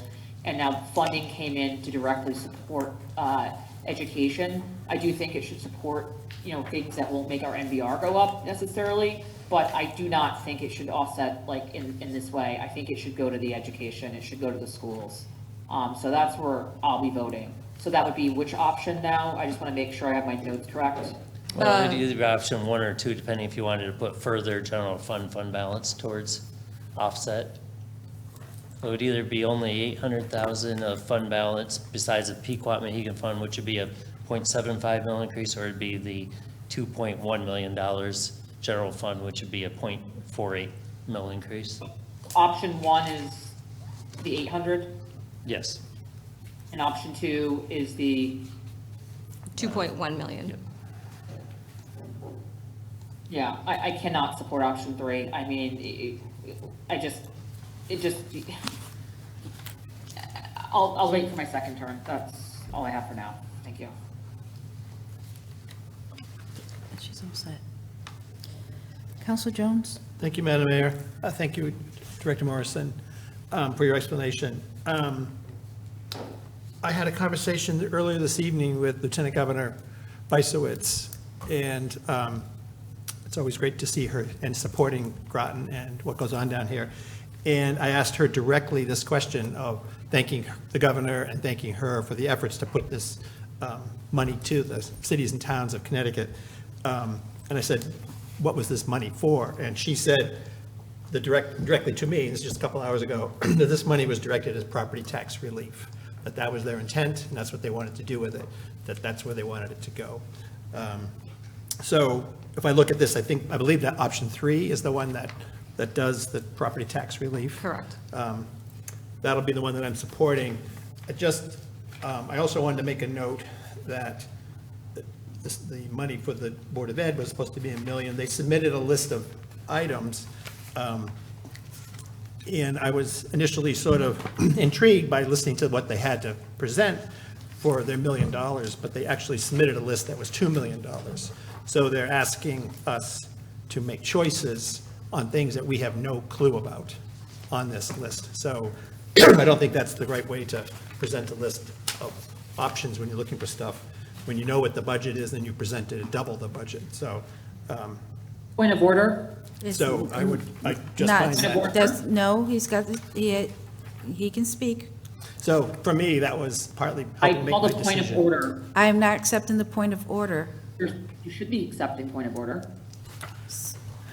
Your Do you not decorum. Since when don't you accept a point of order? He's in the middle of his discussion. So if he's saying something offensive, you have a right to call point of What's he order. saying You should- offensive, Council Bordelon? Thank What is he you. saying Now, offensive, Council Bordelon? The way that he's saying that the Board of Ed just basically put it on and they didn't know what they're, I think that's inappropriate. Council Bordelon, I do not accept your point of order. They did said submit, you're doing let me finish. They submitted a Comments list, are not they needed. submitted a list, that's $2 million. They submitted that today. Mr. Burke, can you explain? Well, I think a little bit of clarification is needed. I had met with Chair Washington and Superintendent Austin last Thursday, I believe it was.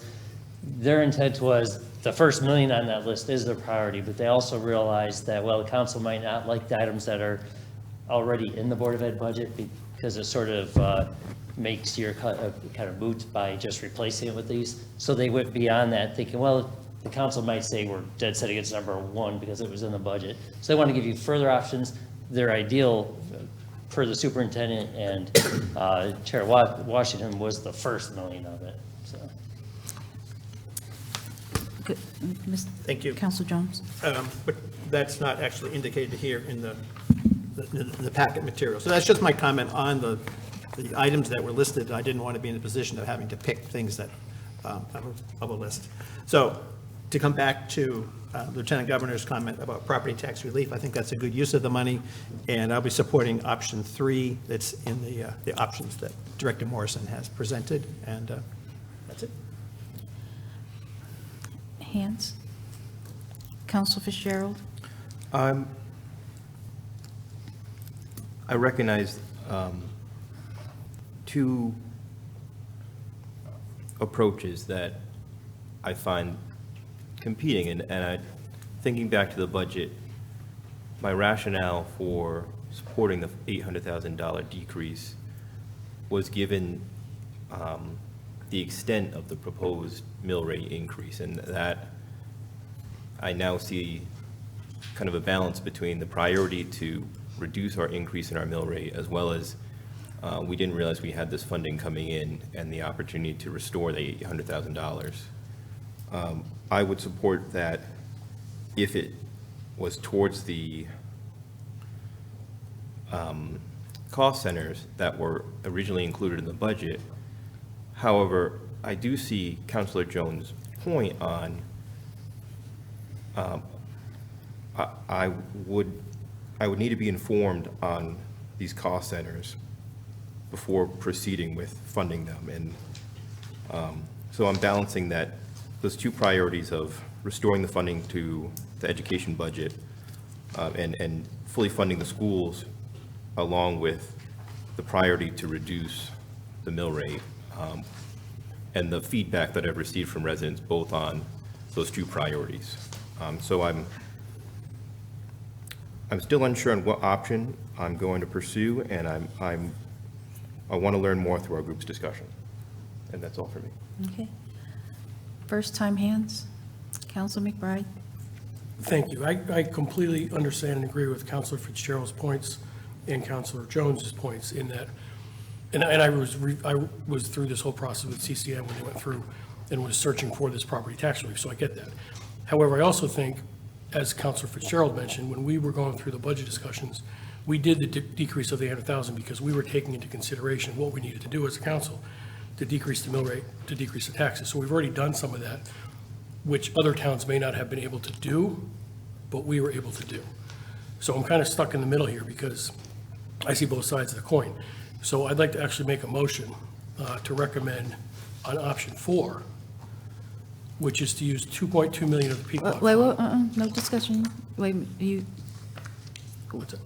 you, I need to state my motion. okay, I'm going to stop his time for his motion. yeah. So can I proceed? Yes, we're stopping your time. Okay, thank you. So I'd like to make a motion for option 4, which would to include the it's a migration from option 3. Include the 2.2 million from the Pequot Mohegan Fund. Take 501,602 in supplemental education funding and 1.6 million from the general fund balance. And the reason for that is that would be, we're giving, in essence, the Board of Ed half of the million. Okay, no reason, just the motion, please. You need a second. I'll second it for discussion. Repeat your motion so I can write it down, please. 2.2 million from Pequot Fund. Instead of the 1,001,000, it's 501,602, approximately half, in supplemental education funding, and using 1.6 million of the general fund balance. So taking the 500,000 and giving it to the Board of Ed, not giving them $1 million, but giving them 500,000. And the reasoning, just to be fair, because I think both discussions can be had. There is a need for property tax relief, which we would give them, which this would assist significantly because we're utilizing the total 2.2 million of the Pequot Fund, but also still giving the Board of Ed some funding that was cut because we already decreased the mill rate in our previous discussions.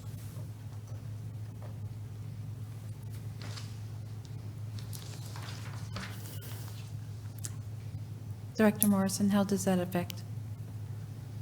Can you run numbers, or? do I you can need to- quickly on my laptop. Yes. It shouldn't be. Yeah, the same numbers, it's not going to matter. Yeah, well, I just want her to state it out loud, because you came up with another scenario, and we just want to confirm that it's still going to work out the same way. Or never mind, I want to confirm that it's going to work out the same way. I don't know about anybody else.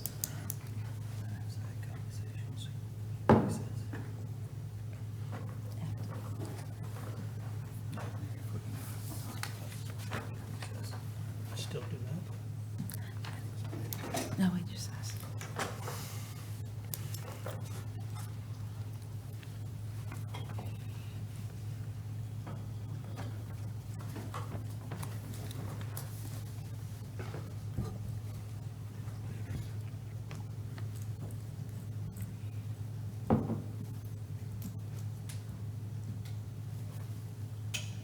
I knew you'd figure it out.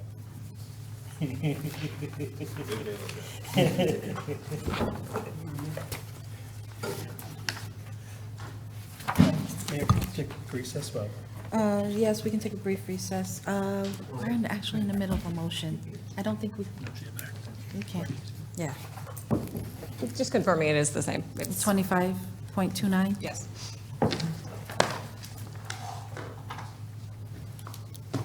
Would you say that percent increase is? Only 1.1? 1.9%. Still equals to the 1.9? 1.9% increase. 0.48. It stays the same as it was. Everything stays the same. Okay. And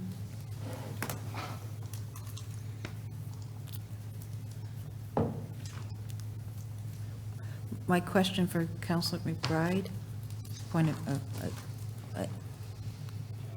information. The 500,000 is going to the Board of Ed? Yes, of the 1,001,602 supplemental education funding, that would allocate 501,602 to the Board of Ed, and 500,000 would be used for reducing the mill rate. Oh, that's not how you said it, that's why I'm confirming, because, wait a minute. Did I write that wrong? I got 2.2 Pequot Fund, 501,602 for education supplemental, and 1.6 million. Correct. By default, if you don't utilize a portion of the Board of Ed dollars, it'll Go automatically to, go I to just them. wanted to let the public know that the Sure. 500,000 would go to the Board of Ed.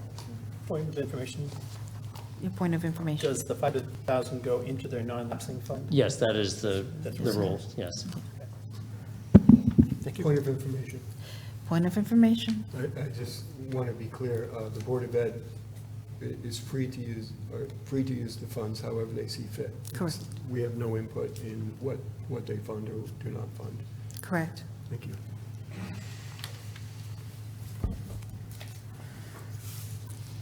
Questions about this? Oh, Council McBride, you still have time on to Nope, talk? I'm all set, thank All you. set, okay. Discussion on this motion. First time hands, well, it's the first motion, so Council Bordelon? Thank you. Again, I could support this because I think something should go to them, but I think it should be the full amount. I'm interested, as it was stated, when speaking to the Lieutenant Governor, if it was stated that we had already tried to offset tax mill rates, but 800,000 if her answer would have been the same. So that would be a good follow-up. Because since it was stated, we were already doing that. And as Councilor McBride stated, other towns may have not have. So I feel like this is an opportunity, and I do think, education, there's children who can barely afford school lunch. And I do think that we, when funding comes in, it's earmarked or set for education, and it's set for education, I think it should go to the actual education. We lower one thing and say we're gonna cut the Board of Ed here, but we're giving it in other ways elsewhere. So I do have concerns with that. So I think the full amount should go. Obviously, my second vote could be for the 5, but I do think, and furthermore, I think we should have a joint meeting. I mean, this whole back and forth with what, Chairperson Watson stated versus what was given. I mean, come on. We should have had a meeting together. I mean, that could have been called and formed. I mean, they should be around the table with us right now. I feel like we're making decisions and we're not even sure what we have and the intent by what was submitted. I just don't think it's fair. That's just my opinion. Thank you. Just Mr. to note, Burt? as of last Tuesday, I understood how this worked. There was some confusion with Board of Ed on how this worked. And the RTM did not set their amount until that night. So really, and then new directions came out to them to clarify the next day. So really, this has only been on the table since Wednesday. So. Yeah, still should have a joint meeting though. This is, I feel like it's Okay, not. Council Bordelon, you gave up your time. I didn't give it Thank up. you. No, I didn't give it up. You did, you said you were finished. Okay. Yeah. You want my time to be up, just state that. Thank you. Point of order. Your point of order. Councilor Bordelon does not have the floor. Council Bordelon, he is correct, you do not have the floor. Council Burrell? Yes, I'm not going to support this motion I believe that we should be doing everything we can to help the taxpayers who have a problem paying their taxes every year. I mean, through the years, I've been on the RTM doing the budget for many years and hearing a lot of people through the years complain, especially people on fixed incomes who have a real hard time coming up with the tax money to go in. So I believe in the option of just property tax relief. That's where I'm going to stick with. Okay. Thank you. Council Good? Thank you, Madam Mayor. I'm a little torn. If the number for the tax relief is going to stay the same, the mill increase will stay the same, whether it's 500,000 going to the school or 1 million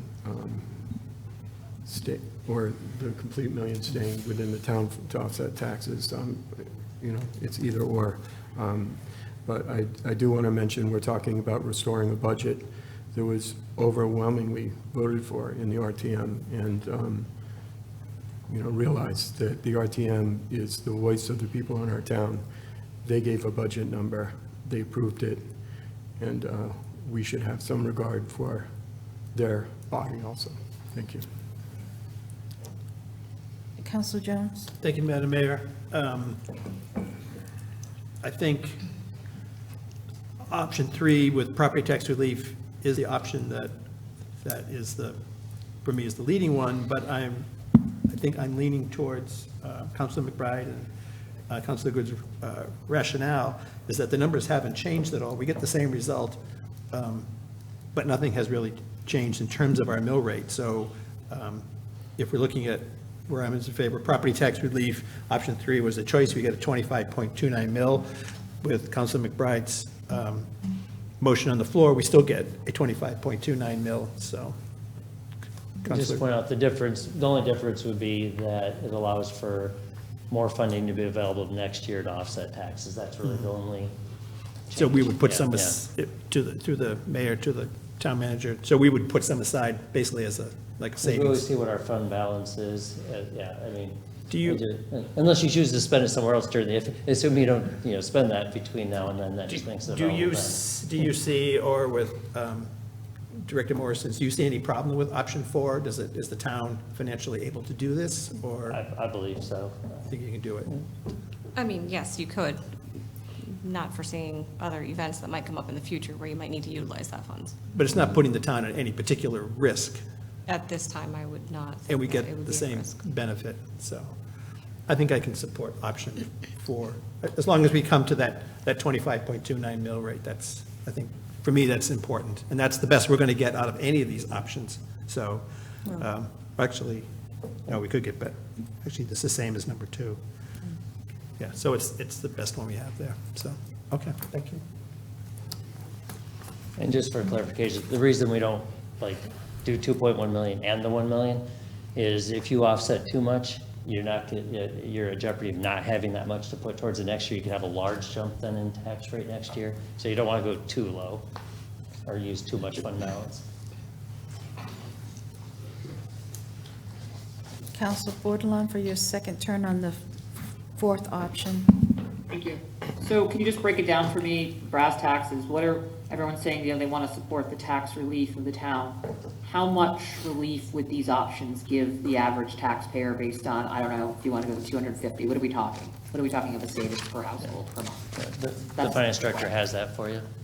Yep, that is in an attachment that was provided with these items. I have it. I just want to put it on the camera for people listening to this. Okay, sorry about that. So if we have the 25.29 mill rate adopted, that's an annual increase of $48 for, you know, a household of $100,000 taxed. That's $48 for the year, is that correct? Yes, that's for the annual tax increase. Divide that by 12 and that's what they're saving per month. Yes. Point of information. Which Oh, packet? it looks like this. It looks like that. So, And the one that has the both option 2 and option 3 packet compared to the option 1 packet. okay.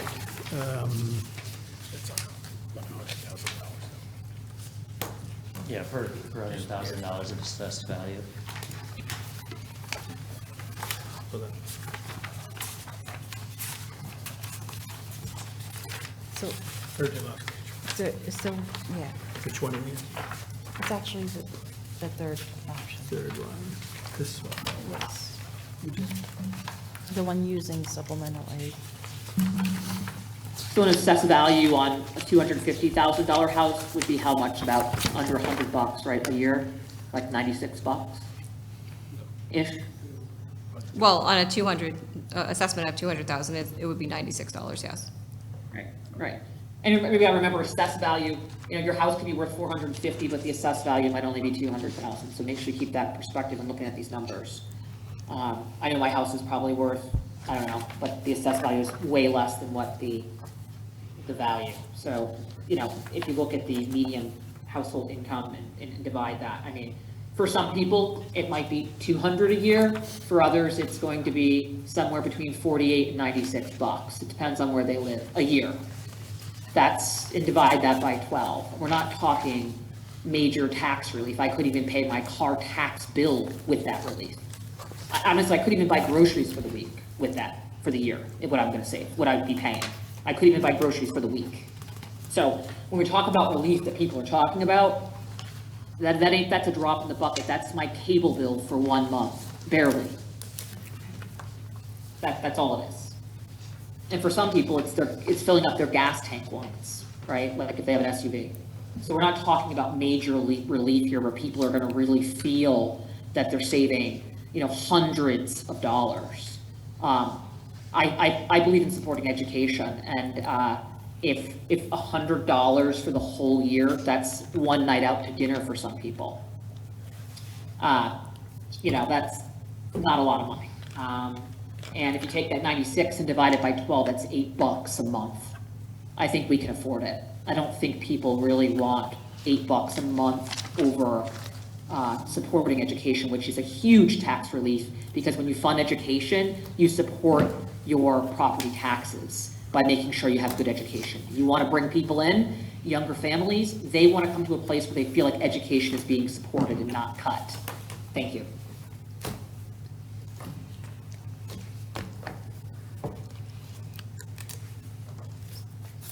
Anybody else on the fourth option?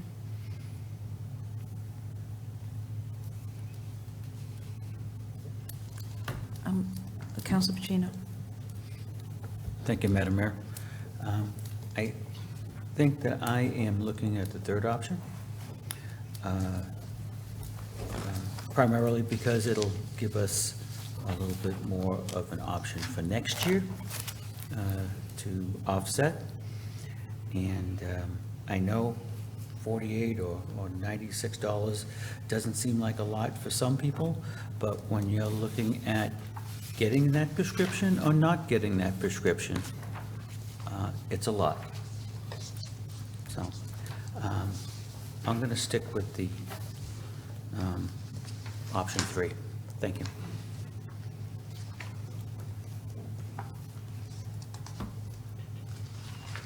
All right, seeing no other, well, you know what, I'll take my turn.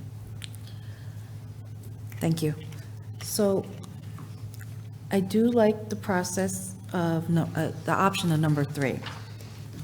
That being said, that is to help offset taxes, which is what the state provided, OPM provided information, CCM provided information, and specific guidelines is to offset taxes for everyone. I do want to be mindful that we do have a lot of families who come through United Way that can't afford that extra thing. $48 or $96 could buy them some groceries. I just want to remind everyone, that we're trying to ease the burden for the taxpayers at the same time.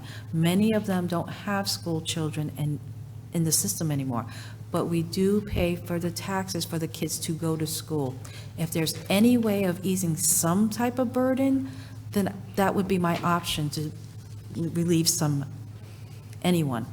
Because, for instance, they get their increase, Social Security increase, but on the same token, we raise taxes. So where is the balance? There's no balance out. So if this can be balanced on, by doing this, option 3, to help anywhere, I'm all for it.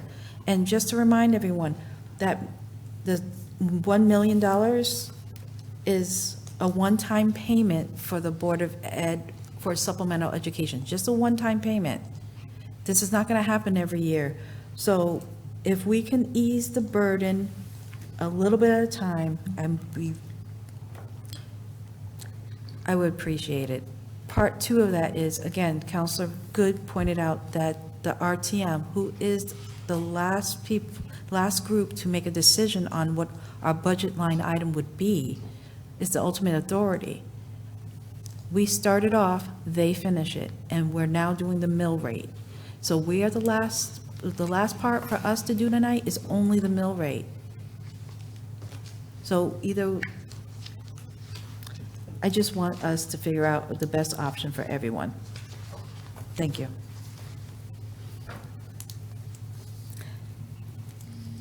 Counselor McBride. Thank you. Just 2 more comments.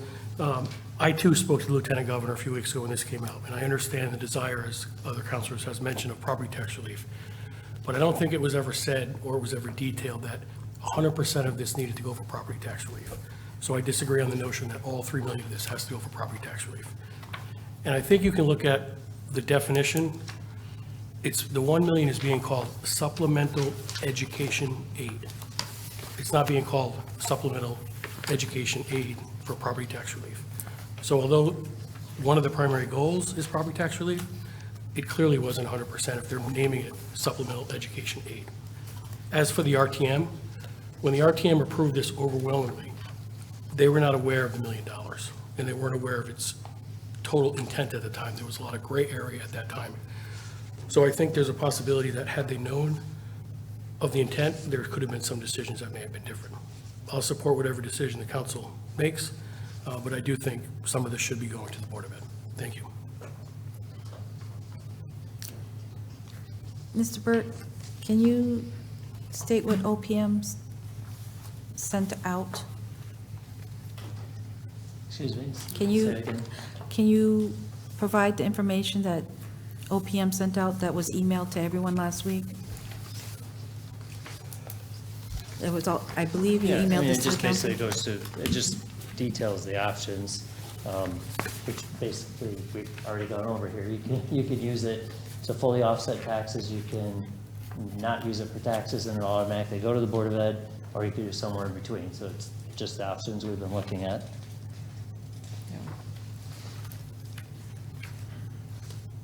Any other discussion on option 4? Point of information. Your point of information? So it doesn't clarify, like, it doesn't state that it has to be used to offset property taxes only. Correct. Right, okay, thank you.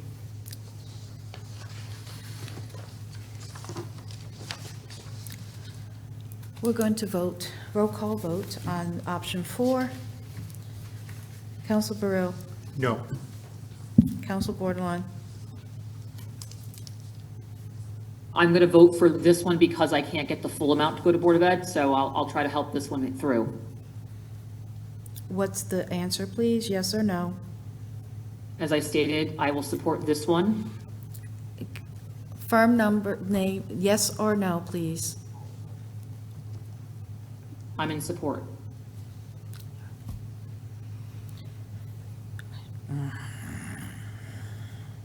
I'm going to take that as a yes, as I asked for a yes or no. Council Fitzgerald, Yes? Council Good, No. Council Jones, Yes. Council McBride, Yes. Council Merritt, Yes. Councilor Pacino. No. Oh, that's me. And I am a no. 1, 2, 3, 4. So it's 4. 1, 2, 3, 4, 5. 5. That's 5 in favor, 4 noes, and 0 abstentions. So option 4 passes.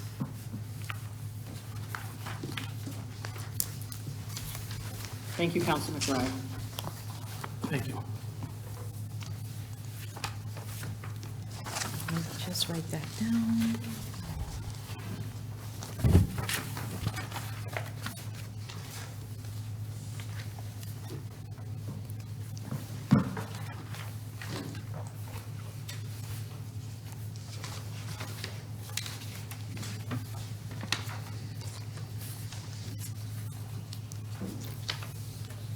Give me one moment, please. All right. We are now going to 2026-454.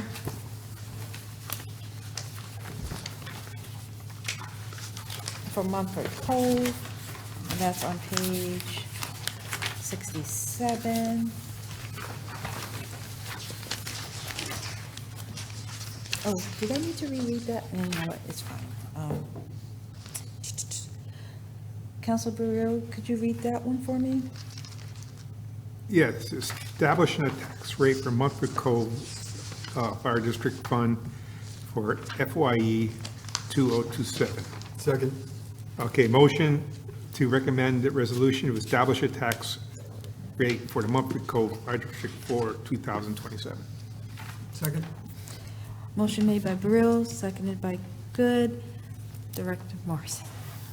Mumford Cove is pretty consistent year to year.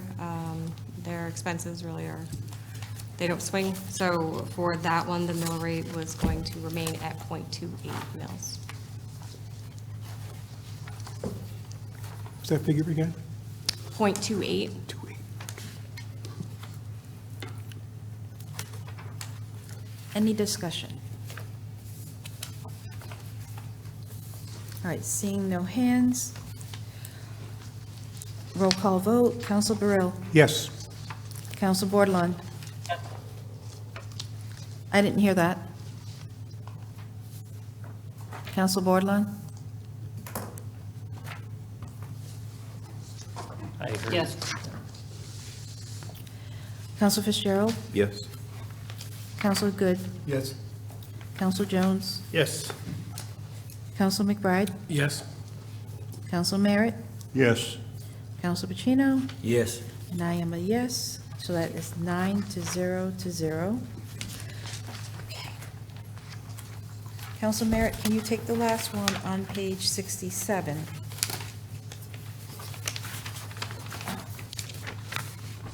Establishment of a tax rate for Mumford Cove. Wait a minute. 68, I'm sorry. Oh. Wrong page. Yeah, That was my fault. I didn't write it down on the, I wrote it on the wrong page. Establishment of tax rate for Groton Sewer District, FYE 2027. Motion is to recommend a resolution to establish the tax rate for the Groton Sewer District Fund for FYE 2027. Second, Pacino. So moved. All right. Motion made by Merritt, seconded by Pacino. Director. Similar to Mumford Cove, Sewer District does not typically have large swings in its mill rate. There was a decrease in expenses due to scheduled debt payments from that fund. So for the fiscal 2027 budget, there would be a decrease of 0.01 mils from 0.38 to 0.37. Any discussion? Seeing no discussion, roll call vote. Council Burrell. Yes. Council Council Bordelon. Council Bordelon.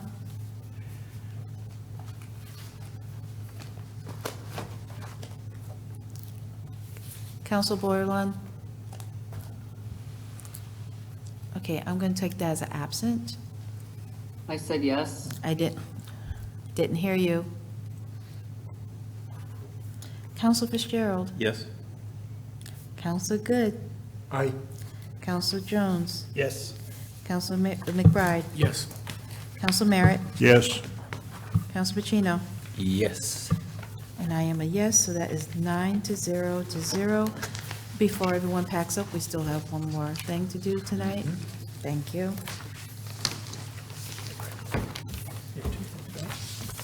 Oh, we have the, yes. So that passes 9-0. I'll take a motion to adjourn. So moved. Second. Council. Motion made by Good, seconded by Burrill. Are we adjourning or just recessing? We're adjourning because we have to do the other one. Are we adjourned? Special council meeting. Special council meeting. Yeah. But you had to do that. No, no. All those in favor? Aye. Aye. Council Bordelon?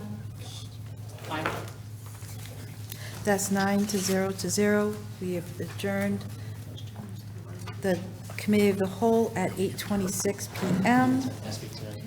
All right. We are now on to the special town council meeting. Oh, man, that's the one. Oh. Oh, we need a quick, we're going to take a quick recess at 8:26. Please try to be back at 8:36. I'll give you guys 10 minutes. Oh, man.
Ooh, it's 8:36. Good job, guys.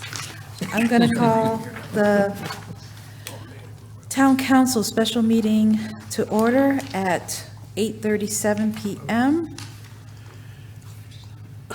Roll call. Council Burrell. Here. Council Bordelon. Council Fitzgerald. Here?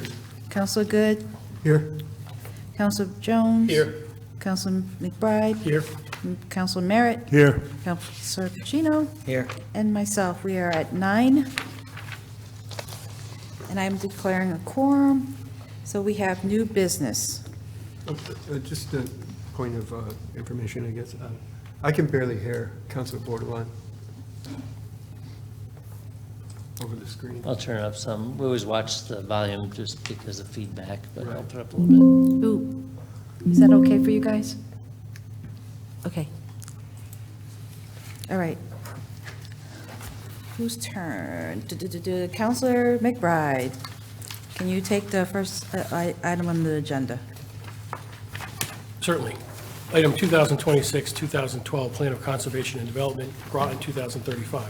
I'd like to propose a resolution to reject a section of Groton 2035, the 2026 Plan of Conservation and Development.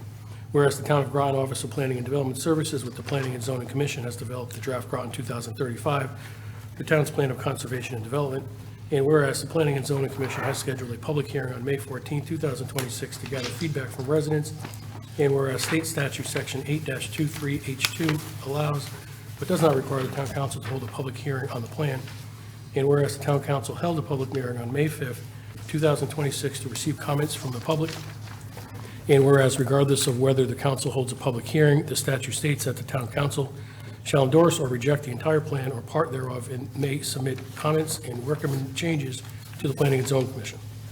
Whereas the Town Council recognizes the need for additional housing opportunities, including missing middle and affordable units to be built in the Town of Groton. And whereas the current draft of the Town of Groton Plan of Conservation and Development Future Land Use Map does not allow housing densities to meet the needs of the future of Groton. And whereas the Town Council rejects the future land use map designation as it refers to densities in residential zones in Groton 2035. And whereas the Town Council supports the restoration of the residential density definitions as they apply to the future land use map as shown on the January 14, 2026 draft map and associated definitions. And now therefore be it resolved that the Town Council rejects the future land use map and its residential density definitions and recommends the Planning and Zoning Commission change the following zoning designations as they relate to the future land use map. Low parentheses RU20, RS20, 2 to 4 units per acre, up to 7 units per acre on public sewer and outside floodplains. Medium RS12, R127, 3 to 515 units per acre, and high RM, more than 15 units per acre. Second. Motion made by McBride and seconded by Good. Discussion. Council Bordelon. Thank you. I will not be supporting this. I do not feel that it is in our purview. I know this was hand-typed by John Reiner, emailed to John Burt, and was put on our desk at one of our meetings and then read verbatim.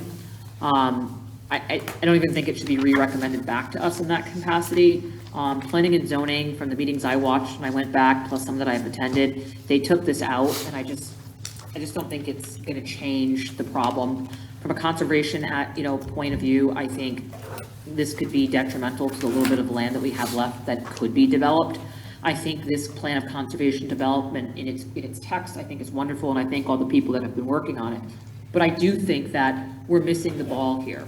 We have a bunch of land that has already been developed, and it's not being used to its capacity. That is the land that from a plan of conservation developed. There should be some type of initiatives and encouragement to work with current owners of land already and come up with ways to enhance those properties that have already been developed. For example, the whole downtown district of Groton is all one story, all the shops, all the places that exist in Groton proper.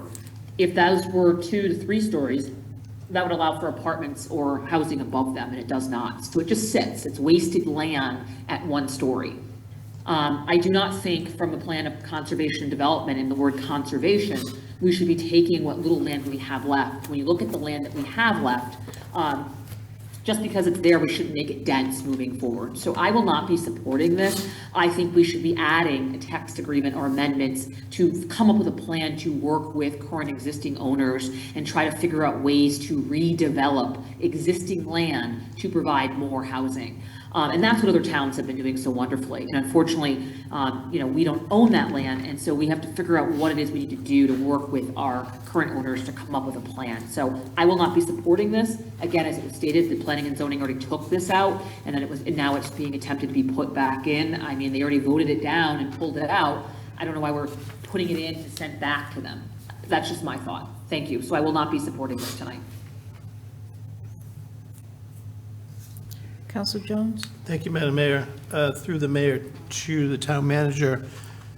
Mr. Byrd, isn't this related to the middle housing options on the future land use map? Yes. This isn't about open space or anything. Right. Right. So this is about middle housing, which is something that the planning department has spent a lot of time, thought on, has taken us around to the town, showed us many, many middle housing units that are in this town, and they fit very well in the community, and this just lets it become part of the zoning map, zoning rules that apply to the town. I think it's much needed for the town in order to move forward with the housing needs that we have.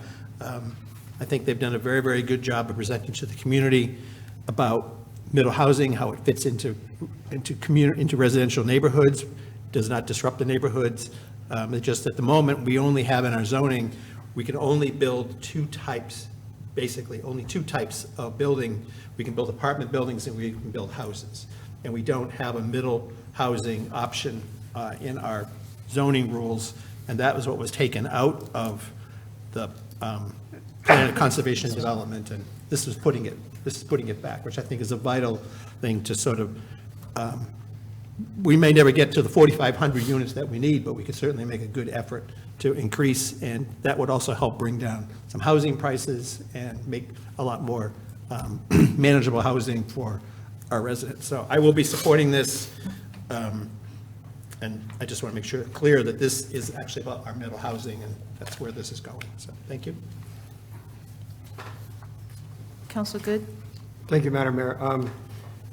I just want to remind everybody, this doesn't force anybody to make any land more dense, but it does give the option to developers to actually build housing that costs less than $500,000. Right now, that's about the minimum a new house will cost with our current zoning laws, and this will just open up some more options. And I really appreciate the hard work that our planning department has done over the last few years. I've had the opportunity, especially last summer, to go and talk to over 1,000 of our residents, and almost every time missing middle housing had come up in the conversation, and my view is that it's widely accepted that the need is there, and generally supported by almost everyone I've spoken to. Thank you. Council Fitzgerald? I also plan to support this motion. Based on our housing needs assessment, we have a documented need for housing that both suits our future needs, supports our current residents, and also recalibrates the supply of units for what our residents are interested in. So people are stuck in units that don't currently serve their needs, and that can be families who are trying to downsize, that can be young families who are looking to buy a house, or families of all ages who are looking to buy a house. But my takeaway is we have a document, several documents, that calculate our need for new housing. We have the problem defined, and this offers an option to bring solutions forward, because the playbook we're using, the playbook we've been using for a long time isn't working, and that's just, we need new tools that we can solve this, and enabling missing middle housing unlocks the possibility of new housing types that can serve our public. A few weeks ago, I spoke in front of the Planning and Zoning Commission, and one of the things I said was, the Superman is not going to come, and we're not going to wake up one day and we're just going to have a solution to the housing crisis. We have to be purposeful and deliberate and acknowledge that we, as well as the Planning and Zoning Commission, are charged with addressing this. And that's our mandate. And I support unlocking solutions that we can address this issue. And that's all for me. Thank you. First time hands? Council Bordelon, for your second turn. Yes, I'm aware. Missing middle housing, by changing density, doesn't guarantee that that problem's gonna be fixed. Just because there's a housing crisis, you have to have the infrastructure and the land and the ability to support the growth, or growth is just growth and it can be overgrowth, right? So just because all these employees are coming to EB, they all don't have to live in Groton, and nor do they all want to, per se. So we shouldn't have it on our backs to generate all this new high density throughout the town of Groton for the possibility. There's already land that's been developed that's not being currently used to its full density right now. That's already zoned in a way that can be used. So from a conservation perspective for me, this is just, I just don't think it's good for the environment. I don't think it's good for Groton in certain sections, and it doesn't mean that it's gonna open up the floodgates or increase the amount of affordable housing to anybody. The cost of a baseline housing right now is like 500,000 for the most part. So by doing this is not necessarily going to change, in my opinion, that goal by doing this. I do think there is a major concern as to how it's being addressed. I feel like there's a mantra that's kind of going out there that's, kind of saying this mixed middle housing. You can interpret it how you want. For me, the way that I interpret that is not in the same view. And I feel there's a greater, broader issue in Groton that's not being addressed. And that's a concern, attractability, right? Like good school systems and other infrastructure things that aren't being addressed, in my opinion. So, and support of those. So by doing this, and again, we can send this forward as a council. It doesn't mean the zoning's going to adopt it. So I'm not going to support this. I don't think it's great from a conservation perspective. I think that we need to look at the land that we have left. If there's other land that's already zoned in that area that's not being, we need to look at other initiatives. And I don't think this is the right agreement to be under. So that's why I'm not supporting it. And that's my opinion of it. Again, yes, you can walk around town and look at how mixed middle housing is being used in certain areas. But overall, we have to fix so much to make Groton more attractable to people that want to live here. We need to take care of the people that can't find housing now, and there's not enough affordable housing in a natural sense that's true affordable. Every developer that comes in is just doing high-end homes of $3,000 for rent. That's not fixing the problem, in my opinion. So, again, I will not be supporting this. Thank you. Councilor Pacino? Thank you, Madam Mayor. I will absolutely be supporting this, this motion on the floor. I think that telling people not to live in Groton, or they don't have to live in Groton, is not necessarily the way to go here. Affordable housing just doesn't happen by itself. We have to take action to make that happen. It just doesn't naturally occur. When you have an abundance of housing, the rents in cost will be less. It's simple supply and demand. And without this, it seems as though that, and correct me if I'm wrong, Manager Burt, it seems as though that District 4 is the only district that will accommodate apartment buildings? Say that again. Is District 4 the only district that accommodates apartment buildings? No, I'm sure there's other places. All right. Because it seems though to me that District 4 in the east side of town, in the west side of town, excuse me, will bear the brunt of all these apartment buildings. And it shouldn't fall on the backs of those districts on the west side of town. I am 100% for this, and I certainly hope that people in those districts will show up at the zoning meeting. Thank you. Any other hands?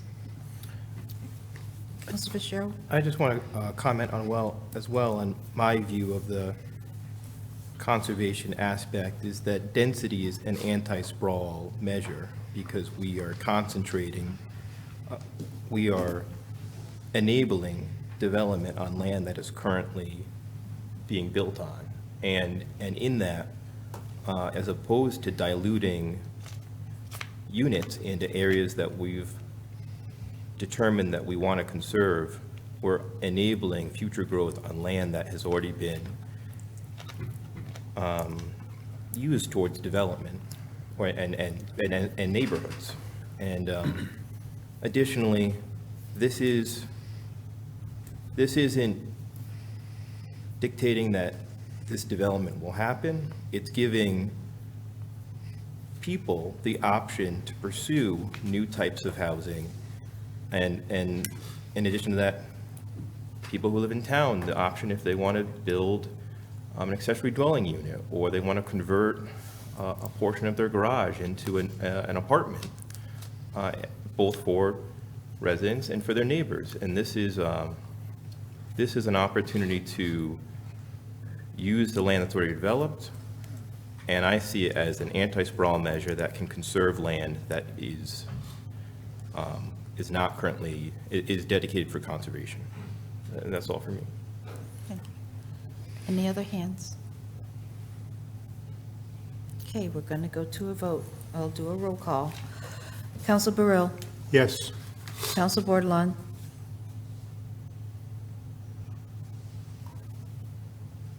Councilor Bordelon? I said no. Council Fitzgerald? Yes? Council Good? Aye. Council Jones? Yes. Councilor McBride? Yes. Council Merritt? Yes.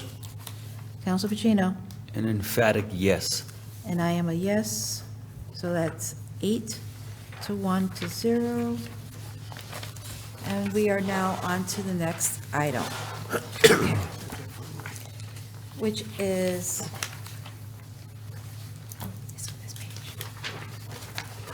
item number 2026-452, establishment of a tax rate for general fund FYE 2027 resolution. And I have that resolution, so I'll be reading that. Actually, real quick, do you mind if I just come up to verify one number? Yes. Just to make sure it got changed. Okay, we'll wait one moment just so that Director Morrison can confirm.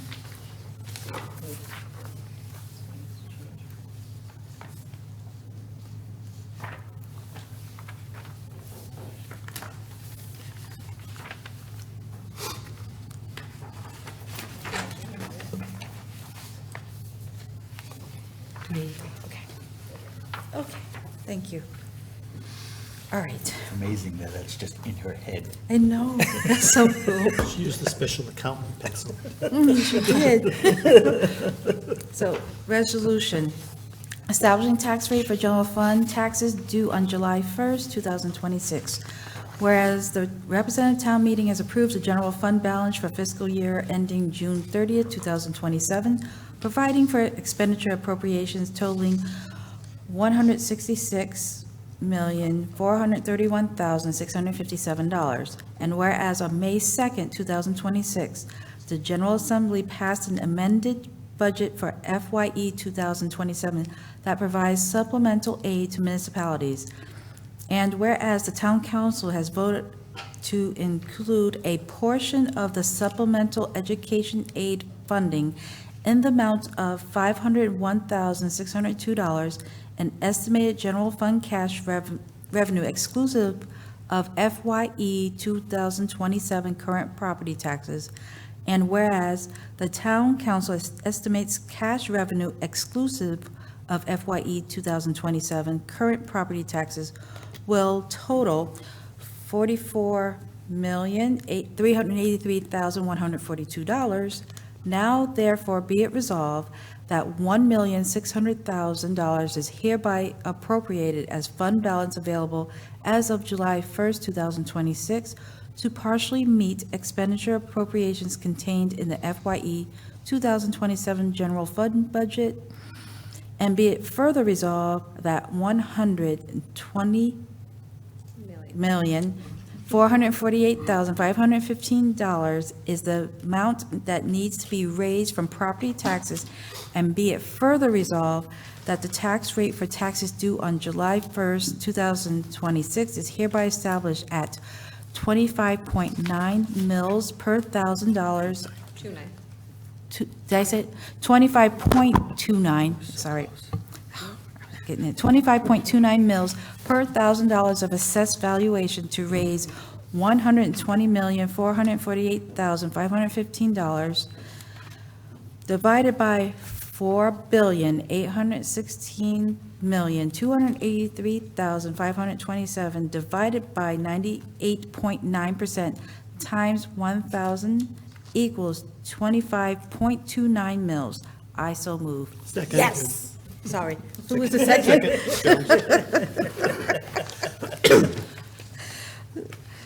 Motion made by Parker, seconded by Jones. Discussion. We did discuss this prior. The change was made in the CAL before this meeting. Any discussion? All right, seeing no hands, I'll do a roll call vote. Counselor Burrell? Yes. Counselor Bordelon? Yes. Counselor Fitzgerald? Yes. Counselor Good? Aye. Counselor Jones? Yes. Counselor McBride? Yes. Counselor Merritt? Yes. Counselor Pacino? Yes. And I am a yes, so that is 9-0. All right. Next on our list, Counselor Jones. Nothing's changed on that. Thank you.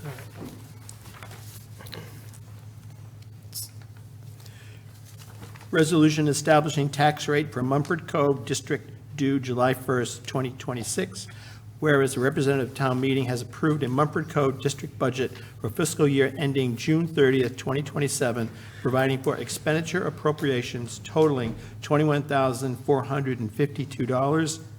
And whereas the town council estimated cash revenue exclusive of FYE 2026 current property taxes will total $55. Now therefore be resolved that $0 is hereby appropriated as fund balance available as of July 1st, 2026 to partially meet expenditure appropriations contained in the FYE 2027 Mumford Cove District Fund budget, and be it further resolved that $21,397 is the amount that needs to be raised from property taxes, and be further resolved that the tax rate for taxes due to the Mumford Cove District Fund on July 1st, 2026 is hereby established at 0.28 mil per $1,000 of assessed valuation to raise $21,397, which is $21,397 divided by $76,895,713 divided by 99.6 times 1,000 equals 0.28 mils. So moved. Second. Motion made by Jones, seconded by Good. Any discussion? Seeing none, roll call vote. Counselor Burrell? Yes. Counselor Yes. Bordelon? Counselor Fitzgerald? Yes? Counselor Good? Aye. Counselor Jones? Yes. Counselor McBride? Yes. Counselor Merritt? Yes. Counselor Pacino? Yes. And I am a yes. That is 9-0. All right, Counselor McBride, I'm going to call on you for the very last one. I told you not to put your packet away. Item 2026-453, the establishment of a tax rate for Groton Sewer District. Thank you. I'd like to pass a resolution establishing the tax rate for Groton Sewer District due July 1st, 2026. Whereas the RTM has approved the Groton Sewer District budget for fiscal year June 30th, 2027, providing for expenditure appropriations totaling $1,234,820. And whereas the Town Council estimated cash revenue exclusive of fiscal year 2027 current property taxes will total $10,300. Now therefore be resolved that $50,000 is hereby appropriated as fund balance available as of July 1st, 2026 to partially meet expenditure appropriations contained in the fiscal year 2027 sewer district fund budget, and be it further resolved that $1,174,520 is the amount that needs to be raised from property taxes, and be it further resolved that the tax rates for taxes due for the Groton Sewer District Fund on July 1st, 2026 is hereby established at .37 mils per $1,000 of assessed valuation to raise $1,174,520, parentheses, $1,174,520 divided by $3,149,450,915, excluding of motor vehicles, divided by 99.6 times 1,000 equals .37 mils, end parentheses. Second. Motion made by McBride, seconded by Parker. Any discussion? Okay. Roll call vote, Counselor Burrell. Yes. Counselor Bordelon. I didn't hear that.